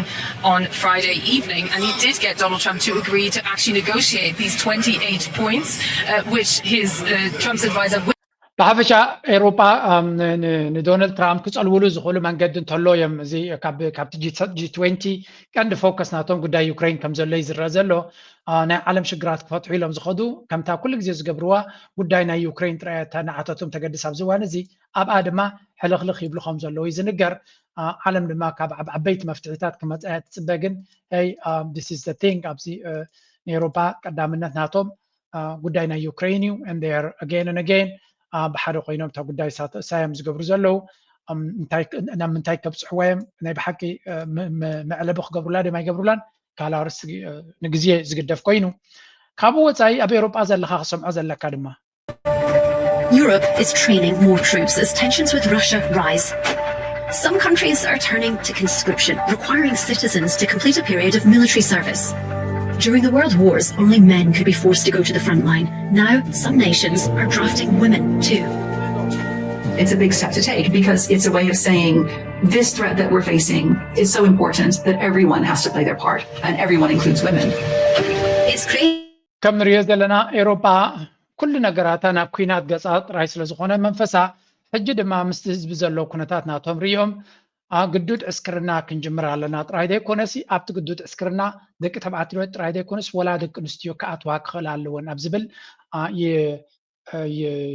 ኣብኡ እናወደቑ ይኸዱ ኣለዉ ሓቂ ንምዝራብ ድማ ብዓይኒ ቅንዕና ክትሪኦ ከለካ ድሕሪ ከምዚ ኣብዚ ፖለቲካ ናይ ኤውሮጳ ዘሎ ትሪኦ እቲ ጀንደር ኢኳሊቲ እናተባሃለ ንዳርጋ ንኩሉ ሰብ ክሳብ ዝፀምም ማዕርነት ናይ ክልቲኡ ፆታ ትብል እንድሕር ኮንካ ኤግዛክትሊ ደን ማዕርነት እንተኮይኑ ክልቲኡ ፆታ ድማ ኣብቲ ኩናት ክሳተፍ ኣሎ ምክንያቱ እቲ ናይ ወዲ ተባዕታይ ፀብለልትነት እዩ ነዚ ዓለም ኣባላሽይዎ ኣሎ እናበልካ ድሕሪ ቀፃሊ ትግዝግዝ ኮንካ ናይ ግድን ድማ ንስኻ ኣብቲ ሕማቕ ኣብቲ ፅቡቕ ነገር ጥራይ ዘይኮነ ኣብቲ ከቢድ ነገር ድማ ክትኣቱ ክትክእል ኣለካ باي ذا واي انت عايز بل زربالو اب كوينات دحري حدا صوتا وي ون حدا عبرتسب اب كوينات زي اتو تدوي كوينو اب تمرجا نعو كوينات كي تخا مرجا انا غبركا نابنت انت عايز بل زربالو اودات راينو كوينات كخدوت زمرس تخينو عبرتسب مرجا بديمقراطيا منقد مرجا جن دكنسيو كمرصا ملو مسل تبند دحر كوينكا فور اكزامبل دكنسيو بزيحن وقو كنقبرينا عند حريلا نسان زي كدوتهم دك تبعتي تراي زخدوه تقينو از فتحاوي حتى دي زبل زرباونا له معناته بفلاي انه كينات زملكت ابتا كينات كموت زخل ترايو يس اور نو كبل زلو ذاتس واي دما ابدغو زلو سبون ابنت زابدغو زلو يرتراوي كينات كغبر الله يلخو غزغس قبول كوين ديس معنا نه سلامتاي كيت كاتواغا دي خاي تحتو سلام كما تكتصرك تخليها نو كينات غزغس ابدغو كاين كاغن كيت كاتواغا دي خا كالو سبوا واغان زخفله لا نسخاب دغو كاينكا بروباغندا خدغور لي قبول كوين يسمعنا يعني لكم دما ولا بزيرو باخينكا اتو كوينات نابنت كويناتنا يوكرين كقصلالو الى يلزغزغس كتري خلا اوكورس مصاوت سلو زخونه خمي جن اب كوينات زغزغس ويون مثلا لانه كوينات كوزغس تبل اتا كوينات زيت ملكتا كان دعر خوينا بزخون يكون منقدنا اخا زيت ملكتا خوينا ازي قنعونا يكون معناتنا خالد بواغا خالد نسخه ناتكا ربحا كتسالت ون قنع يكون سلازي اتي زد نريو زلنا دكنسيو دما بفلا باوروبا سمعرنت بكل درجه معرك خونا لو ندحريلكا then this is the next thing تن هجرات دما تناوالد ون نابت سراويت كتوون دفيت قبرالو غلغل هجرات دروز قبروز نبران كبال نروي تن كالو هجرات دما نابو غصني خدالوا زي دما مز حجي حصراتنا حزب اللوم منسياتهم وحداتهم سلازي بتهم تبعاتيو تراي كتوصح تخلا يكونن كابتم دك تبعاتيو دما بزح صقما زلون ون الله سلازي اتن دكنستيو حويسكايو منالبات سراويت كغبرت خوينهم اتغبار زخلكم كون زخل بزغونه اوروبا again كل نغيروم ناي كويناتن ناي شجرن دايمبر ناي مفتحي ايتري يلوم نيخا بزغين بتي نابيك بتصحيو نغزي نغد فخينا حنتي ابزي لنكنه زغرمتن فيديو كبكم. I've become a member of Congress since 2021. We have voted on 22 resolutions for Israel, 22 of them. All kinds of resolutions, denouncing anti-Semitism, supporting Israel. We voted on 22 of those. We never vote on resolutions proclaiming great things about America or defending certain Americans or defending Americans in general. But we have voted on 22 resolutions in the House defending Israel. How many of you voted yes on? I don't know my... انتاي سكي زاربلو حراره غزي تا امريكا تبحال كو نخطرداون كبد زبلت هاجر انديا انتاي تبلو زلا انا اب كونغرس كابزاتو ازيا ابالنا ريبابليكان بارتي انا يتبايتو اسران كلتن ندفنا حق غيرنا اسران كلتن يدما اسران كلتن نتفتا دما نسرائيل زملكاتي انت وين انت خونه نحزب امريكا زرب حاجه برنانيا تبدلا حزب امريكا زمرصو كوي حزب امريكا زمرصو بايتسي اب امريكا زغمات كوينو اسران كلتن ندفي نسرائيل زملكات را غيرنا تبلالا انت دما امريكا نزخون يخون امريكا ربحه زملكات كغبراي كالن كابزن العلوت قطاي كله on and then the one before that I voted present because I just started getting sick of it. Well, that's kind of it. I mean, I've always noticed this, certainly in the last, I don't know how many years, it's been a while, where Republicans in the Congress are, always talking about Israel. I'm not against Israel. I've always liked Israel, so I haven't really noticed it. Okay, fine. Love Israel, love any country, whatever. Like, there's a situation. It's coming to a point where it's so obvious all the time in everyone's language, the social media posts they put out, the statements that they make. They have to proclaim Israel. They have to proclaim their faith and loyalty in Israel and how they, Israel is our greatest ally. And it's a statement that has to be made over and over and over again to the point it's becoming like, wait a minute, what about our own country? What about our own people? And we have so many problems here in America. And we talk about this all the time. $37 trillion in debt. Just like you and I. Called a traitor. Let me tell you what a traitor is. A traitor is an American that serves foreign countries. No more foreign. انتايم زبلو زلو اذا سب زيان اسرائيلاويان كتقاومهم ስለጀመረት ከቢድ ዝኾነ ብድሆ ገጢሞ ኣሎ ካብቲ ቦታ እውን ካሊዋ ብዙሕ ጻዕሪ ይግበራሎ ግን ንባዕላውን እቲ ስልጣን አይደልዮን ኢላ ስልጣና ክትገድፍ ምዃና ነጊራላ ምክንያቱ ነቲ ናይ እስራኤል ኤፓክስ ዝበሃል ትቃወመያ ዳርጋቶም ናትና ፖለቲከኛታት ግዙኣት እዮም ብዛዕባ ኣሜሪካ ይዛረቡን እዮም ኩሉ ትስርሖም ኩሉ ፖስት ዝገብሮ ሶሻል ሚድያ ክሳዕ ክንደይ ንእስራኤል ከም ዝፈቱ ናይ እስራኤል ረብሓ ከም ዘገድስ ጥራይም ዝገብሩ ስለዚ ነቲ ከምኡ ዘይገብር ድማ ትሬተር ከዳዕ ኢሎም ይፅውዑ ኢላቶ ከዳዕ ማለት እኮ ንካል ሃገር ምስራሕ ማለት እዩ እና በለትካ ተባጭወሎም ኣላ ናይ ኣሜሪካ ፖለቲካ ነዚ ይመስል እቲ ፐርፌክት ዲሞክራሲ ዝብልዎ ነዚ ይመስል ኣነ ዝተገሪመ ዘለኹ ከማይ እንተኮይንኩም ሕጂ ናብቲ ቅልል ዝበለ ኣርስቲ ክኸይደ ስምዑ ወስኪ coins do you have? 50,000. That's cool. And you're just holding them? Yeah, I mean, it's not nothing. Imagine if it goes to $100, that would be crazy. You'd be set for life. We'll see. For now, it's just numbers on the screen. So how many Bitcoins do you have? زقال عطري وادلهم أبكتشن عصرتن دي ولا كتشن مجمر أنا كتشن عصرتن مثلا كندا بيتكوين على كيلوا 5 بيتكوين على بزح سب زعبايد زارب زقال عادي أبيت اللي تخوني زبل مخنياتو انتهي تبلنا انتهي تثبيتنا كيلواسي حنت بيتكوين $100 تبتي حس كن انتهي ترقم كله ويخلي عتبل الله لذي 100 اندحروس قال اولموست انتهي كخونيو 5 مليون كون الله مالتي 5 بيتكوين 5 بيتكوين يروح زي نميت تبتي حسي 5 مليون كون الله لو ما حنت بيتكوين كباب 100 شيء هذا الله لا 100 شيء كيدا نيرا سلازم انتهي مالتي هذا جزء أبجزيو حبريتات صبوك متأكد مخال كنت أكسر كندي صبوك مخانو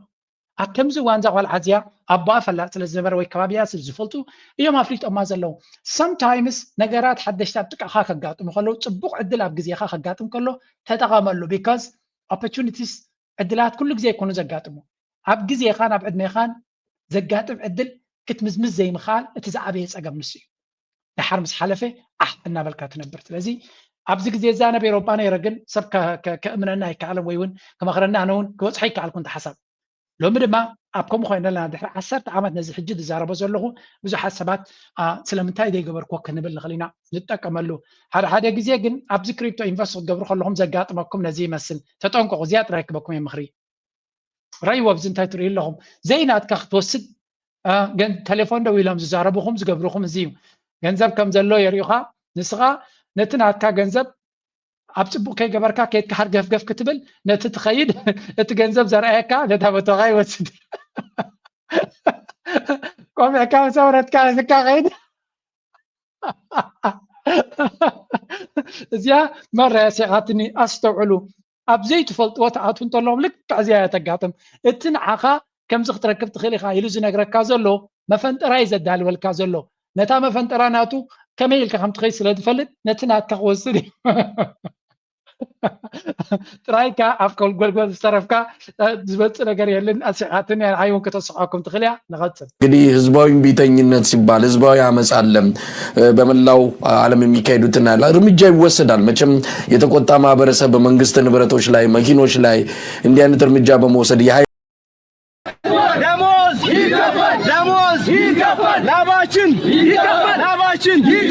ላባችን ይገባል ቼክ ይቁም كم تريو زلهم نا حزب ملعال أبزحبو زوباتات نا إثيوبيا يرى كم زلون دموز يوسخلنا دموزنا تطويل زلو يوهبنا زبل زربايو أتي تقاومو دمت زلو دما كاب منا عبرة كبيرنا ترايدي كونس زقبعنا رحاسنا جذبنا يوهبنا يمزول زلو بسن كتزق بابن كالنس أجا من تفتيرو زلو شجر قمت كيروت منجس وسخ يجبر لنا جل زبل ترايدي كونه دموزو زي وهب صراحة بزح كم زلي زنقر سلازي أنت تقاوم زبجة زلو أنت كنوس خلكم ينازبلكم نا دموز هبونا ترايدي كونه أنت زي وهب الناس نبرنا يكرم جنزبون يوهب الناس لزي اللي نسي وهب الناس بليو سدما ببلشونان بجعزينان بزح تجمعات كم زلو جوار دما بيلا جيريان بدهم كم زلة تردي ومالو كلهم دما نجوار أتاكو قبل جميرو مالو قبونا بسوا ساعات بوست يارجون أيوت كالتساسات 47 ፖስት አድርጓል በ7 ሰዓታት ውስጥ ደንቡን አቅርበን ትምህርት ሚኒስቴር ካጸደቀልን كنتري وزلهم نت جوار زغبر زلو نجر ترديوم አለው እዛ ጉዳይ እዚያ ጀዋር ኤክስፐርት ናታዩ ቀስቂሱና ህዝብ ከላባዓ ከም ዝኽእል ግን ጀዋር በይኑ ጥራይውን ኣይኮነትን ናይ አምሓራ ናይ ፋኖ ቃልሲ በወቅዒ ዝፅውዖ ዘለዩ ናይ አምሓራ ሚድያ ድማ ነቲ public disobedience بحال حزبي تلاعيلو نتي سرعات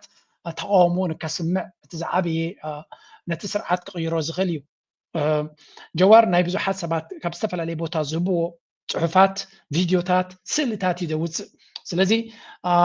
بين كابتشف نتوم كم عينات زغبرو ويون كغبري يقولوا يم زبالهم تبلصغنا እናወሰደና ጨወየ የአስርን የስውርን ከም ዘሎ ይዝንገር ዘሎ ምክንያቱ ነዚ ሕቶ ናይ ህዝቢ ንክምልሶ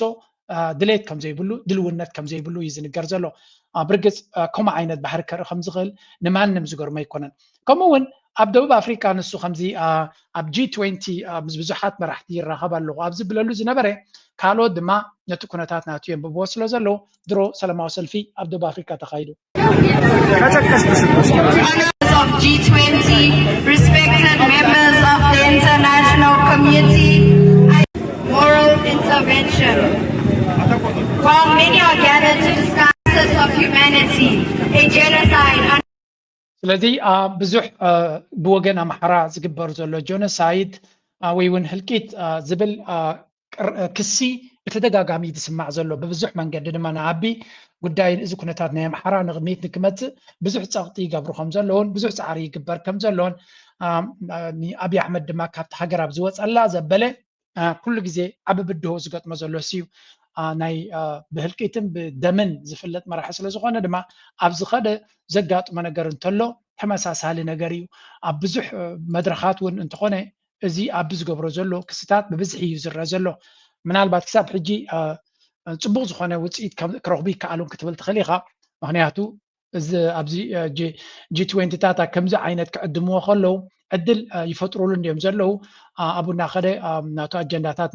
ንኸስፋሕፍሕ ከምኡ ድማ ፕላትፎርም ይህብዎ ኣለዉ እዚ ድማ ስቲል እቲ ስታብሊሽመንት ዝበሃል ምዕራባዊ ዓለም ይድግፎ ከም ዘሎን ይኸባኽቦ ከም ዘሎን እዩ ከም ንብሎ ኩሉ ግዜ እቲ ማሕበረሰብ ዓለም ወይ እውን እቲ ምዕራባዊ ዓለም ዝበሃል ብግዳ ሓቂ ክትሪኦ ከለኻ ካብ ኣቢ ንላዕሊ መጋበርያ ክኾኖም ዝኽእል የለን ካብ ኣቢ ንላዕሊ ክረኽቡ ይክእሉን እዮም ማለት ህዝቢ ዝቐትል ዘሎ እንተቐቲሉ ኬርስ ማለት ብዛዕባ ኣፍሪካውያን መንግደስ ናታቶም ረብሓን ፅልዋን ቀዳምነት ገይሩ ክሰርሓሎም ዝኽእል ኣብዚያ ተበገስተ ኢሎሞ ድማ ካብዚያ ዝለልተ ኢሎሞ ክንደይ ርሕቀት ክዘለልኩም እምበር ክሓትት ዝኽእል ወይ እውን ኣንፃሮም ደው ክብል ዝኽእል ኣይኮነን ሙሉእ ብሙሉእ ኣብ ኢዶም ዝወደቐ እዩ ስለዚ IMF ይኹን ወርልድ ባንክ ቀዳማይ ዝደልይዎ ነገር እንተሎ ንሓንቲ ሃገር ብዕዳ ገይሮም ፅቡቅ ገይሮም ክቋፀርዋ ድሕሪኡ እቲ መራሒ ንሶም ዝበልዎ ንሳቶም ድማ መስ መጋበርያ ናይ ኣሜሪካ እዮም እቲ እዚ ናይ IMF ወርልድ ባንክ ኣካል ናይ ቁፅፅር እዩ ኣብ መፅሓፍ ናይ ፕሬዚደንት ኢሳያስ ሕጂ ብኦዲዮ ገይሮም ኣለዉ ኣብ ናይ መን ኢኻ ትብሎ ኣብ ኤርትራ ሚድያ ኔትወርክ ላትኩም ኬትኩም ተሪኹማ ኣባ ኤክስክሉሲቭሊ ዝዛረብ ስለዚ እንታይ እዩ ዝብል ኣብኡ ኣብ 93 ገለ መፂኦም ንሕና ኢና ቁጠባዊ ፕላን ናይ ሃገራት ነውፅኦ በዓልና ኢና ምፍራም ጥራይ ንዓኻ ዝምልከት ክሳብ ክንዱ ዝኣክል ከም ዝተዛረብዎ እዚ ድማ እንታይ እዩ እዚ ንዕኡ ወይ እውን እቲ ፕሬዚደንት ናይ ሃገር ኤርትራ ፀርፊ ኮይኑ ከም ተሰምዖ ምክንያቱ ናይ 30 ዓመት ብረታዊ ቃልሲ ገይሮም ብዙሕ ዋጋ ከፊሎም ብዙሕ ተመክሮ ሒዞም ዝመፁ ሃገር ንምህናፅ ባንክን ታንክን ኣብቲ ገባሕርን ዘለካ ክሳዕ ክንዱ ክከብደና ይክእል እዩ ዝብል እምነት እዩ ነይርዎ ብርግፅ ሃገር ቃልሲ ምምራሕን ሃገር ምምራሕን ተፈላለየ ክኸውን ይኽእል እዩ ምክንያቱ ኣብ ቃልሲ ናይ ህዝቢ ኤርትራ ሰውራ ናይ ኤርትራ ሓደ ካብቲ ፍልይ ካብ ዓለም ዘብሎ ደሞዝ ዘይክፈል ውፉይ ዝኾነ ሰውራዊ መንእሰይ ስለ ዝነበረ እዩ ስለዚ እቲ መንእሰይ ብዘይ ደሞዝ ለይትን መዓልትን ሰርሓልካ ከተመሓድር ከለኻን ብደሞዝን ብረብሓን ዝተጨማለቐ ሕብረተሰብ ወይ እውን ናይ ረብሓን ናይ ነገራትን ተጨማለቐ ዘይኮነሲ ናይ ረብሓ ድራይቭ ዘለዎ ህዝቢ ከተመሓድርን ፍልልይ ኣለዎ ሰውራ ናይ ኤርትራ እንታይ ትበኒ እንታይ ቦነስ ናተይ ኣበይ ክኸውን ከይበለ ዝቃለስ ብወኒ ንሃገር ድማ ክሓልፈላ ኣነ ክሓልፍ ንስኻ ፅናሕ ዝብል መንፈስ ዘለዎ ሒዝካ ክትከይድን ኣብ ሃገር ምስ መፅእ ስድራ ዘለዎ ደቂ ዘለዎ ደቁ ከምህር ዝደሊ ካልእ እውን ንስልጣን ሽመት ዝደሊ ካልእ ነገራት ረብሓታት ምስ መፅእ እቲ ኩነታት ሓደ ኣይኮነን ግን ብድር ብርግፅ ኤርትራ ንምዕባል ክሳዕ ክንዱ ክከብዶም ኣይክእል ምክንያቱ ምስ ሃገራት ሽርክነት ክገብሩ ክእሉ እዮም ወርልድ ባንክ ግን እዚ ነገር እዚ ከምኡ ዝበሃል የለን ኢሎም ንሕና ነቲ ፖሊሲ ነውፅኦ ንሕና ዝበልናኩም ትኽተሉ እቲ ኩነታት ኣብቲ መጀመርያ ክሳብ ዝደላደሉ ነቲ IMF ይኹን ወርልድ ባንክ ሕራይ ዝመስል ዘረባ ስሚዖም ሓገዛት 200 ሚልዮን ገለ መለ ሓገዛት ከም ዝሃቦምን ክኢላታት ናይ ዝተፈላለዩ ናይቲ መንግስቲ ክኢላታት ንምስልጣን እውን ወርልድ ባንክ ብፍላይ ክኢላታት ሒዙ ስልጣናታት ይህብ ከም ዝነበረን ኤርትራ ኣብቲ ትብገሰሉ ዝነበረት ንሶም ብቐረባ 98 እውን IMF ሪፖርት የውፅእ ከም ዝነበረን ምስ ኤርትራ ብቐረባ ይሰርሕ ከም ዝነበረን ሩይ ዝኾነ ወይ ፅቡቅ ዝኾነ ለውጢ ከም ዝተገበረን እዩ ዝንገር ብሓፈሻ ናቶም ዕላማ ግን በቲ ንሶም ዘበግሱኻ ኣብ ዕዳ ናቶም ኢትዮም ካብኣቶም ፈልከት ክትብል ከም ዘይትኽእል ከም ዝደለዩ እናገበሩካ ይነብሩ መፅሓፍ ኣላ ከማን ታርስታ ሕጂ ዘኪረ ያለኹን ኣብዚ ናይ በዓል IMF ትሰርሕ ዝነበረ ከመይ ጌርካ ነዘን ሃገራት ኣብ ዘይወፅኦ ሽግሪት ኢኻ ከም ድሌትካ ክትፃወተለን ትነብር ብዙሕ ግዜ ሸር ገይረልኩም ይቕድሚ ሕጂ it's a proven path ብዙሓት ዝፈልጥዎ እዮም ከም ድሌትካ ክትገብሮም ተኾይንካ ክሳብ ዓንቀሮም ዕዳ ክትእትወሎም ኣለካ እነ እንድሕሪኡ ነቲ ዕዳ ክኸፍሉ ስለዘይክእሉ መጋበርያታት ጥራዮም ክኾኑ ዝኽእሉ ዝብል ኣካይዳ እዩ ዘለዎም ኤርትራ ክሳብ ሕጂ ዕዳ የብላን ካብ IMF እዩ ዝበሃል ከም ድረኣናዮ እውን IMF ዕዳ ኣለዋ ኤርትራ ዝብል ፀብፀባ ይንበኩና ናብቲ ናይ IMF ብዙሕ ግዜ ተመላሊሰ ኤርትራ ዕዳ ኣለዋ ካብዚ ይብሉ እዮም ግን ካብ IMF ዕዳ ኣለዋ ካብ ወርልድ ባንክ ዕዳ ኣለዋ ዝብል ሓበሬታ ግን የለን ስለዚ ካብ ካልኦት ሃገራት bilateral relations ካብ ራሽያ ድዩ ካብ ቻይና ድዩ ካብ ካልኦት ሃገራት ክትልቃሕ ትኽእል ኤርትራ ከም ሃገር መጠን ማለት እዩ እቲ ዝዓበየ ሲስተማቲካል ፀገም ዝፈጥረልካ bilateral loans ኣይኮነን ንሓንቲ ሃገር ዝሃበትካ ኪድ በዓል ክትፈልጡ ክትብል ትኽእል ኢኻ እዞም ናይ ዓለም ለኻዊ ባንክታት ኮይኖም ግን ኩለን ሃገራት ኣካልናት ስለ ዝኾና መንበርከኺ እዮም ዝኾኑ ስለዚ IMF ወርልድ ባንክን ቀዳማይ ተሓታትን ኣፍሪቃዊ ድሕረት ምዃኑ እዘን ሃገራት ኣፍሪቃ ተረሚሰን ዝነብራ ዘለዋ ኣካል ናይቲ ካምፔይን ምዃኑ እዩ ዝንገር ስለዚ እዚ እውን ፈላሊኻ ምርኣይ ኣገዳሲ መስለኒ ግን ኣብይ ኣሕመድ ንክቕፅል ይፅዕሩሉ ኣለዉ እዮም ሲባል አመጽ ብሎ እንደው እርምጃ የሌለው ነገር ልናስብ አንችልም አመጽ ትግሉ ሰላማዊ ይሆናል ነገር ግን ስልጣኔ አደጋ ውስጥ ሊወድቅ ነው ብሎ ወይም ደግሞ የህዝቡን ጥያቄ ሁሉ ጊዜ እንደሚፈርጀው መንግስት የመገልበጥ ምናምን የሚል ሰበብ ወይም ታርጋ እየለጠፈ ሰዎችን ማሰር በሰዎች ላይ እርምጃ መውሰድ ሲጀምር ግን አጸፋ ሊመጣ እንደሚችል ከህዝብ ማውቃለሁ ስለዚህ በጀንዚ ሙቭመንት ሲቪሊያን ብቻ አይደሉም እንዴ ብሓፈሻ ከም ትሪእዎ ዘለኹም እቲ ቃልሲ ሲቪላዊ ክኸውን ኣለዎ ወይ እውን ገለ ግን ኣብይ ኣሕመድ ስጉምቲ ክወስድ ዘሎ ኣብ ዝጅምር ከዓስርን ከጭፍጭፍን ኣብ ዝጅምር እቲ ሰላማዊ ቃልሲ እውን እንትኾነ እቲ ናይ ህዝቢ ምልዓል ናብ ካልእ ነገር ክኸይድ ከም ዝኽእል ፍሉጥ እዩ ስለዚ ዋላቶም ናይ ሰላማዊ ቃልሲ ዝብሉ እውን እቲ ናይ ኣቢይ ኣካይዳ እዩ ዋላ እውን ነቲ ብሰላማዊ ዝብገስ ዘሎ ናብ ካልእ መኣዝን ክጠውዮ ዝኽእል ዝብል እዩ ካብ ቀፂልና ኣብ ትግራይ ዝግበር ዘሎ ፖለቲካዊ ሓሸውየ ድማ ንስማዕ ምራሕ ሰልፊ ስምረት ኣብ ልዕሊ መንግስቲ ፌደራል ተሪርን ቀዋምን ዝኾነ መግለጺ ኣጠንቂቑ ኣውፅሎም ህዳር 1218 ምስ ምጅማር በረራ ነፋሪት ካብ ናብን አዲስ አበባ ሕሙራም ተኣሳሲሩ ዝተረኣየ ጅምር ሰላም ዝዘርግ ተሪኦም ክረም ፓርቲ ስምረት ብህፁፅ ፃውዒት ተቕሪቡ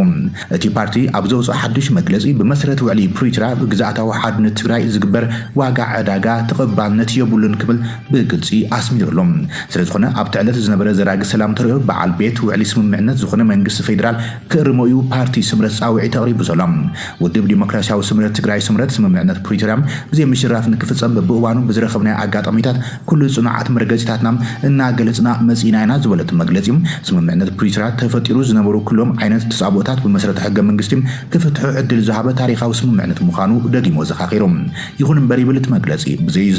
ብዚ ዘይተሓገሱ ናይ ውሽጥን ናይ ደገን ኣካላት እናገብርዎ ብዝመፁን ይገብርዎ ብዘለዉ ፃዕሪ እዚ ስምምዕነት ድምፅቲት ከይስማዓን ዓበይቲ ናይ ፌደራል ምትእሳራትን ካብ ምግባር ብዘለለም ተፅቢት ዝተገብረሎም ውፅኢታት በብዋንም ክምዝገቡ ኣይከኣልን እዮም ኢሎም ነዚ ስምምዕነት መሰረት ገይሩ ኣብ ሕገ መንግስቲ ኢትዮጵያ ብዝተቐመጠም ተመዛበልቲ ምዕራብ ትግራይ ውሕስ ብዝኾነ መንገዲ ናብ መረበቶም ክምለሱም ብላዕለዎት ኣካላት መንግስቲ ፌደራል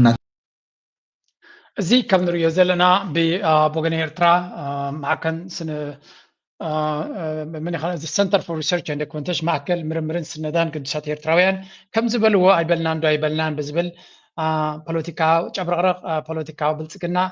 ከም ጠይቂ ኣብ እንግዳዓ ተሓንጊጣ ዞኽ ክትብል ዝፀንሐት ኣሻንጉሊት ጉጅለ ጻድቃን ክትከዶ እትኽእል ርሕቀት ከይዳ ምስ መንደቕ ምስ ተጋጨወት ሎሚ ብመግለፂ ኣቢላ ንብልፅግና ምዝንጣል ጀሚራ ኣላ እቲ ኣብ 4 ኪሎ ዘሎ ዛዕባ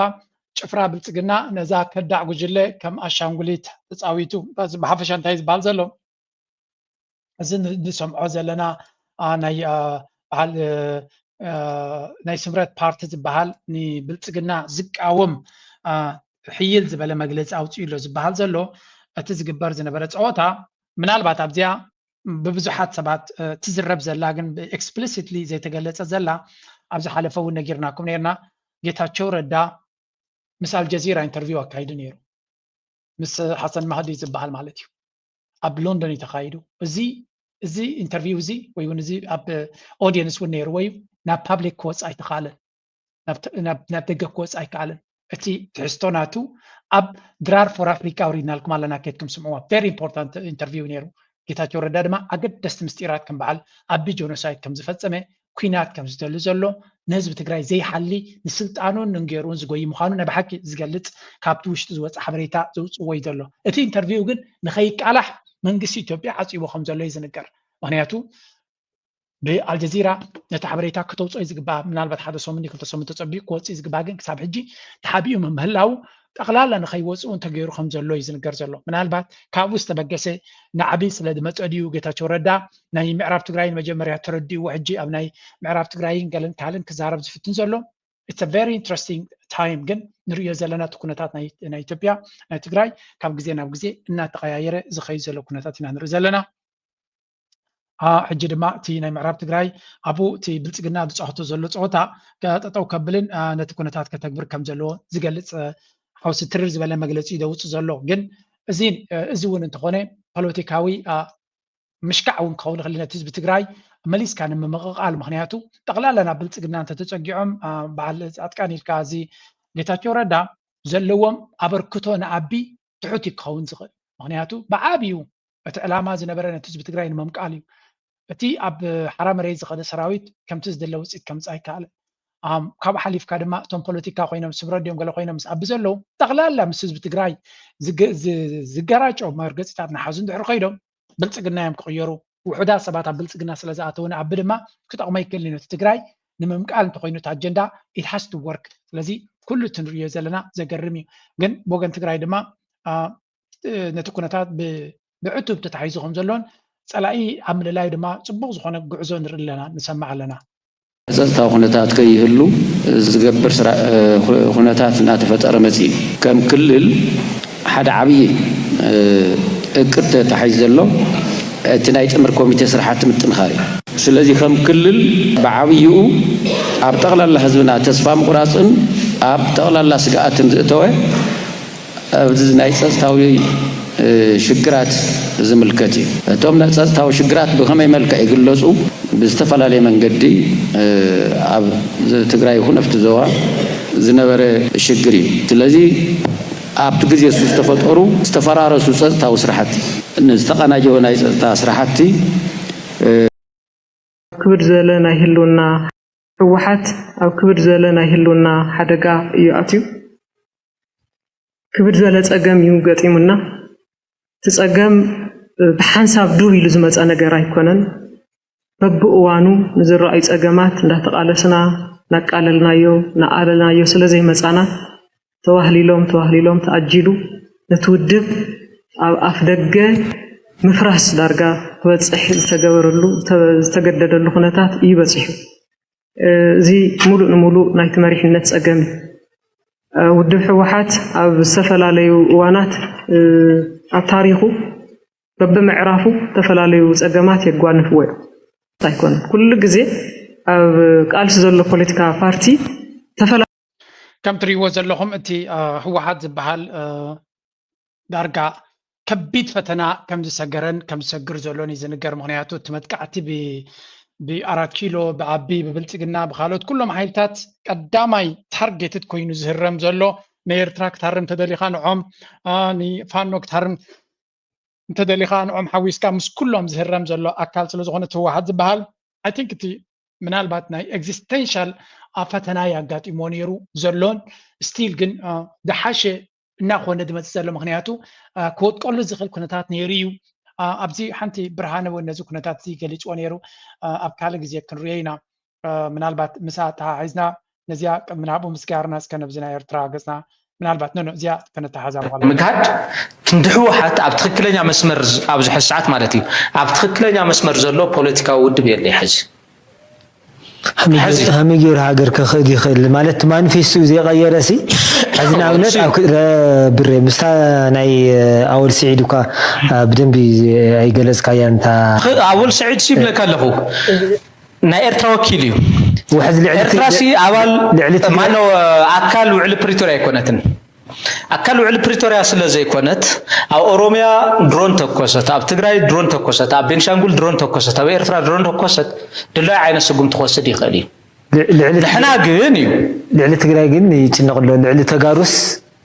تجراي يتنقلوا مالتي أنا خال لعلي تجارل تجراي كونن يتنقلوا أول جيني ولا كله وهنا تخينهم جن عولة لقاهم جن اللي مالت أنا الفلتو مفتي محورة وميدياسي دقي مرار حايم تمونات مسؤوم نور مرار حايم هاي كل كاسي قومي كل يوم ولا ناي سمرت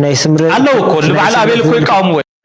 إذا قداي اسكي أبزون تحيل دبيت بزعب أول زبلو وزلو سمعوا طبط مرتعو كعرف لكم ينزل ملس زغون نمن تايم صلاتكم زول زلو زولون كنرينا ني أول ملس انتاي نيرو I hope سمعوه أقدرها بينما محاورة ميديا زريهم اللومو أنا سقوا يرداني يوت انتاي خير كم زلو نجار كنا تزبي حدا جد تناقرو خيخونو هايوم تمزب حالو زلو تعزوهم تلو سلا تقراي زرب سلا كلتا سلا كاميلا سلا تقراي تزربكنا اللومو زي هايرو تقوان تاي مالتي وانتاي مسلكا هايلة أبيا قرب زيات ريواز اللهم انتايا زرب زلا بزعبا أول حنت فيديو وزياني را بزعباتي ناي ويانا زبلك آلتا تاكيمو ويانا زقبروا أنا كم ناتي مرداتا حقون كخون خيلي يقين دحان قزيو سلا زي كون ويون نوح من سلا تزربه أبزوان زي أبتي زلو كنتات نغميت كنت أمت كالناقن كله زنبرا دمسي سكاي كونن متعسساب كليو سم كنت حساسب ندلينا يبليهم نحنا كنت حساسب ندلينا جن مجمريا كنت حساسب هلونا أنا مسرقاقزناي هلونا أنا مالد ما بزي سقف كوينات كدم ساكم يمتسال له نابله نغاريك ناوق عزب الجزء له حيل له سلازي ابزوان زي زلوك قال حطوطات ناتكا قسيلكا بخمي منجد تفتحهم كتزررب تخليخه حججن ناي هلاوي فتناوني مص سلو زلو كمي غيرك حبيركا هلاونتكا ترغاغص يزلو ولا بوغن تغارون سلازي نتي زغاطمه كنتات لعلو كل دما تا اول زبل حنت زربالا بزيا سمعوا اعتبركم كتصور هذا ود بيتون تطبقوا في صحفتي في فونيرو عندي بيان لو تعمل سنه ساعه جن زياده نصر تطون انت مسلكا حدا زخونه والقسب بتنكفو ايكونن ناي صندو ጉዳይ ولا انا يدلك هذا الله ولا انا عبدس دبلني عبد غلات السئيله بالله يدغبرون ويدبلون ايكونن انت بالكدما نصمدون نتناي حزبታት كيدن زتنكف ايكونن انا كوري انا تحبيزه دسوغمو انا كوري انكفو ايكونن ولا انا اول سعيد يدلك الله ابس مرا ስለዘለሁ يدزاربك هذا الله ስለዚህ እንታይ መስለካ ሃይለ ጾምዶ ናይ ህዝቢ ዋንኡ ህዝቢ ሕራይ ክንዛረብ ከለና ጌጋታት ናተይ ኣነ ክጋገ ክእሌ ናይ ኣፍ ወለምታ ክህሉ ክእል እዩ ሓደ መፂ ክጋገ ክእል እዩ ኣልዕላ ቢሎም ዞም ኣብ ማሕበራዊ መራኸቢ ዘለዉ ሰባት ምስ ጾምዶ ክተኣሳስርዎም ፍታንግን ፅቡቅ ኣይኮነን በሉልና ይኹም ንኩሉ ብዛዕባ ህዝቢ ትግራይ ኣልዒሉ ኣማኒኤል ሓደ ካብዞም ኣባላት ናትና ተዛሪቡ ንዝተባህለውን እግሬታ ሓቲቱሉ ይብወግዒ ኣነ እውን ባዕለይ እግሬታ ዝሓቶም ተልዩ ወይ ኣወል ኣብ ከምዚ እግሬታ ክትሓታ ኣለካ ተባሂሉ እግሬታ ኣይፍሓናን እዩ ምክንያቱ ናይ ህዝቢ ስራሕ ናይ ህዝቢ ጉዕዞ ናይ ህዝቢ ፅባቐ ከይነሰናኽል ምእንቲ ንሕና ዋላ ከይተጋገና እግሬታ ክንብል ድልዋት ኢና ስለዚ ብወገን ኤርትራ ብዝኾነ ይኹን ይምልኮቶ ኢልኩም ዝሓሰብኩሞ ዝተገብረ ጌጋ እንተሎ ቅሬታ بوغن تግራይውን እንድሄር ነር ከም ትሪዎ ዘለኹም ማለት ሕጂ ነገራት ምፅብባቕ ግዜ ይመስለንን ይርያ ኣብዚ ብፍላይ ኣብቲ ናይ ኤርትራውያን ሚድያታት ናይቶም ሃገራውያን ሚድያታት ክብሎ ይኽእል እየ ምክንያቱ ንኩሉ ሰብ ስለ ዘይፈልጦም ብዙሕ ግዜ ነዚ ናይ ይቕረታ ዝግበር ዘሎ ወይ ምስ ትግራይ ዝግበር ዘሎ እንታይ እዩ ናብ ትግራይ ግብግብ ዘብሎም ዘሎ ገለገለ ዝብል ዘረባ ኣሎ እቲ ነገር ኣይተረዳእካን ስለ ዘሎ ጥራይ እዩ ኣነ ከምኡ ኢለ ዝሓልፎ ስለምንታይ ከምኡ ኮንካ ይብልኒ ምክንያቱ ንዓመታት ዝኸደ ምትፍናን ኣብ መንጎ ህዝብን ብፍላይ ኣብ መንጎቶም ፖለቲካውያን ሓይልታት ኣብ መንግስቲ ኤርትራ ከምኡውን ናይ ህወሓት ኤሊት ዝነበረ ነዊሕ ሰራዊር ሰደደ ስለ ዝኾነ ስለምንታይ ሰብ ርዕም ዘይበለ ሕጂ ቅልጥፍ ኢሉ ክትብል ኣይትኽእልና ግን ምናልባት ነዚ ነገራት ሕጂ ዝካየድ ዘሎ ኣወል ምስ ሃይለ ተራኺቦም ይተፋነኑ ነይሮም እዮም ኣብ ሚድያ ይታኮሱ ነይሮም እንዲዮም ወላ ፅምዶ ጀሚሩ ከሎ ልፍዓተይስ ከምዚ ይብል ኣሎ እንድዩ ሓደስ ከም ተጋሩ ከምዚ ይብሉ እንዶ ብወገን ኤርትራ ኖ እዚኦም ነገራት ሕድገታት ዝግበር ዘሎ ሓደ ነገር ጥራይ ክነግረካን ከነፅረልካን ዘለዎ there is a serious threat ንሻዕብያ ወይ ንኤርትራ ይፈልጦ ትብል እንድሕር ኮንካ ከቢድ ፈተና ከም ዘሎ ክርዳእካ ኣሎ أبي أحمد زكبر زلو عندنا كم تنسخ ميديا يا تالو قلقلت ولا يكون حدا جنيا كون ونسلزغل لعلو كل دما نزمات حدا قاون أقل الكاميرا أنا بس أنا لي دخيم اللي يسو أبي أحمد كنا عاقز غل حيلي كون بفت መንግስቲ ኤርትራ ድማ ኩሉ ዝፅምዶ ዝገብሮ ዘላ ካይዳ እንተሪኢኻዮ ብፍጹም ክነዓቕ ዘይብሉ ሓይሊ ማዕረ ክንደይ ድኽመታት ኣለዎ ዕንወት ክፈጥር ዝኽእል ስለ ዝኾነ ነፍሲ ወከፍ ስጉምቲ እቲ ኩናት ጠቕላላ ክተርፈሉ ዝኽእል መንገዲ ምግባር ልቦና እዩ ስለዚ ኣብ መንግስቲ ኤርትራ ኣወል ድመልዕሉ ኩሉ ምስ ሃይሎ ዝገብርዎ ዘለዉ ፀገማትካ ቀራሪፍካ ናብቲ ዓብዪ ኣጀንዳ ገፅካ ምጥማት ምስ ካልኦት ዝግበር ዘሎ ኩሉ ነገር ርኢና ሓደ ነገር ክበርሃልና ኣለዎ እቲ ኣብ መንጎ ትግራይን ኤርትራን ዝግበር ዘሎ ፅምዶ ክኖቲ ዘሎ ታክቲካዊ ወይ ግዝያዊ ፀገማት ንሪኦ ዘለና ዕንቆት ዘለዎ እዩ በዚ እውን ካልእ ሓደ እመንዋ ይትእመንዎ ግን ክንሰምዖ ፅቡቕ እዩ ሮማ ኣብ ልዕሊ ህዝቢ ትግራይ ተኣሊሙ ዘሎ ሽርሒ ይቕፅል ምህላው ዘረጋግፅ እዩ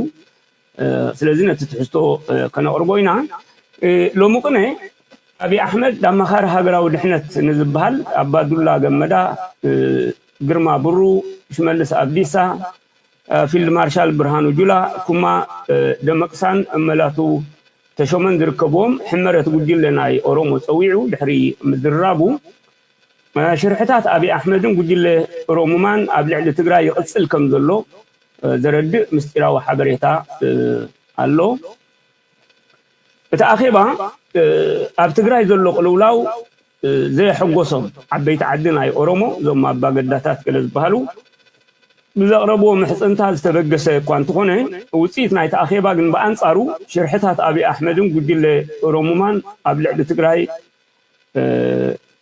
ይቕፅል ምህላው ውዲት ገና ይቕፅል ከም ዘሎ ዘርኢ እዩ ኮይኑ ተረኺቡ ቅድሚ ሕጂ ኣባገዳታት ኦሮሞ ናብቲ ቀዳማይ ሚኒስትር ናብ ኣብይ ኣሕመድ ማለት እናቐረቡ ንምንታይ ኢኻ እንተጋሩ መሬቶም ዘይትመልሰሎም እዞም ህዝቢ እኮ ኣብ ዓለም ዘይክፈል ዋጋ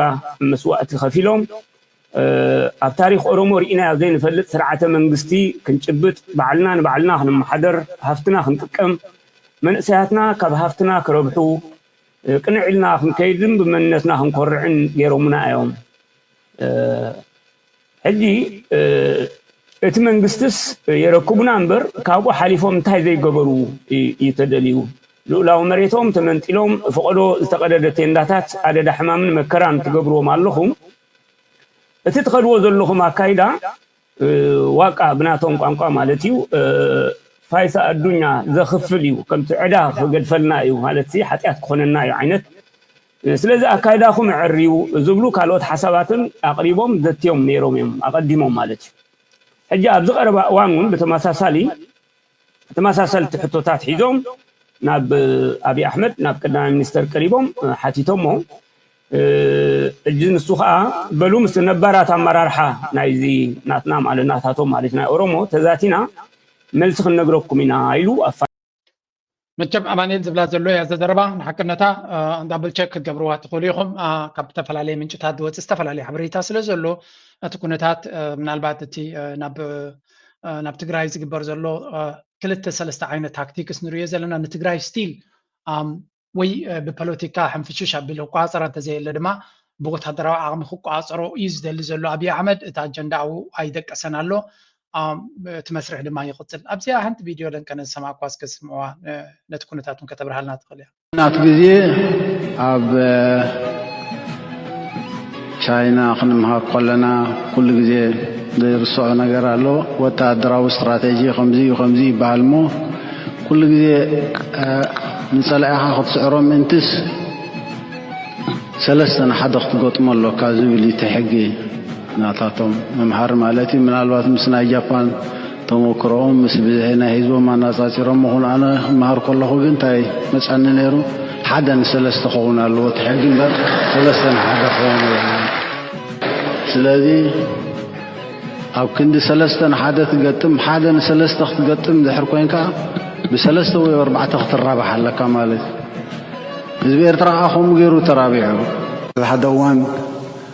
ከመይ ንእሽቶ ብሓፈሻ እቲ እዛ ቪድዮ ኣነ እታ ቪድዮ ሰሚዐ ነይረ ግን እዛ ሰግመንቲ ሰማዕክዋ ነይረ ምስቲ ኩነታት ናትና ብቁፅሪ ጥራይ ዝፍክሩ ጎረባብቲ ስለ ዘለውና ንዑ ናብ ግምት መታዊ ኢለ ሕጂ ናብቲ ዘሎ ዜናታት ክሰግር ሓንቲ ሌትስ ጎ ሂር ምናልባት ኣብ ሶሻል ሚድያ እውን ርኢኹም ትህልዎ ኢኹም መንእሰያትና ኣብ ዝኸድዎ ዓወት ድራሮም ዝኾኑ መንእሰያት ስለ ዘለውና ከም ትሪእዎ ዘለኹም كابتن جونيور توداداري حدش ولدو منسي ناتان تسفى علم دما ناي أفريكان champion dominating today's ناي 206 كيلومتر زنبرة ناي مين جونيور رود ريس تعويتلون ورق مدالية حيزلو سلازي مچم إيرتراويان بشكليتا عود دراروم سلازو خونو ناي بحق زحقسيو لعلو كل دما كل جزي حدشتك خودن دحرقيلهم أكمزي بعالم درجة نكر رأيو تمكرون خجبروني حق زوميو زي دما ناي بحق زحقسيو كالي أبناء الكنستيو وددرون مبل كالي تقينا زات وتير تراويت نيرا أبكمون أبناء كرونومتر كمو مبل كالي كوينا زات وتير تراويت نيرا سلازي دحان زخونة تبو زخونة وتسيتار يكايرالو ناي أفريكا تشامبيونشيب يو زي دما نعطاتهم بعلم درجة نكراي عدل هبا مالو انكو حقوسكم كانوا لهم دلي مس موتيفيشنال بينيام زبلاسك خمت هذا دانيال بوريوم دي ونيرو انا خاطر عاودنا خا قتل ما يبجي انا بلك على له خبزيا بسمعت له مالتي اشتي قرا حسيبو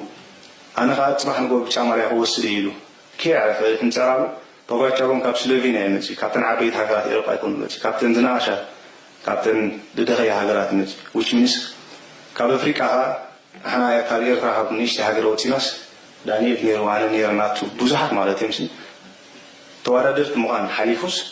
الجواله ستخوي نغورو تلكاس كاي اوتيخ which means ناتنا مايند سوالس يبعلالو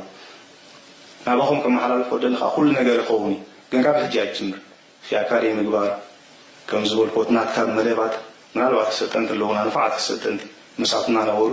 ክብር ግቦም ነው ተገዲሰነ ጻወራዩ ትሬኒንግ ወመደባት ጎ እጅት መደብ ከኸወራ ሰልጣና ተሳዓት ስራሕ ልካ ጽቦት ተሰሚዕካ ስለምንታይ ሳሪት ውስጥ ስለምንታይ ነፍስኻ ኮስኻ ፊል ትገብራላ አሰልጣን በለው ብጥራሕ ይበካ ታይ ተሰሚዕካ ታይ ትኾናልካ ወላ ሓንቲ ይፈልጥን ስለዚህ ስኻ ሁሉ ግዜ ሓደ ሰብታ ኮይኑ ይዕወት ተልካ አትቃረድም ትዞማ ተስኒ ይናዓስከን ወይ ሚት ነው ቻምፒዮን ፍራንስ ሓደ ሰብካ ዕወት እንታይ ስለዝኾነ ሰብ ዝኻባና بقول نقول لعيل ويكا العيل نزا بروجرام زيا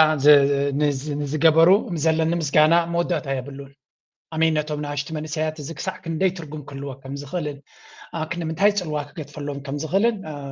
بغلي لك رداء كاز غلي سلزي الزع عينة بلاتفورم تاعت بيرترا نخمز عينة مجابا يا جيركا نتوم سبورتنج تاعت نحت حدهم نكتس على لون نحت حدهم مخر نخلق جاجسو دحر جيركا عوتات بتاعت عافيك نركب نخلينا ناي بحكي دس بال كنتاتنا من البعض بفغز بالك نود زيادة رايس معلي هندا تسألي كذي تخون كم بندرسي ايش كذا تسأل عنك قصة صح الكلام ده زين بيت ما بقول له أنت خسران جميل الطفا أحسن الله أنا سمعت حكي امسك عكس صح حكي لي كل كتسي وا شو تخفي لي هذا اللي هو طيب أنا حكي لي أنا حكي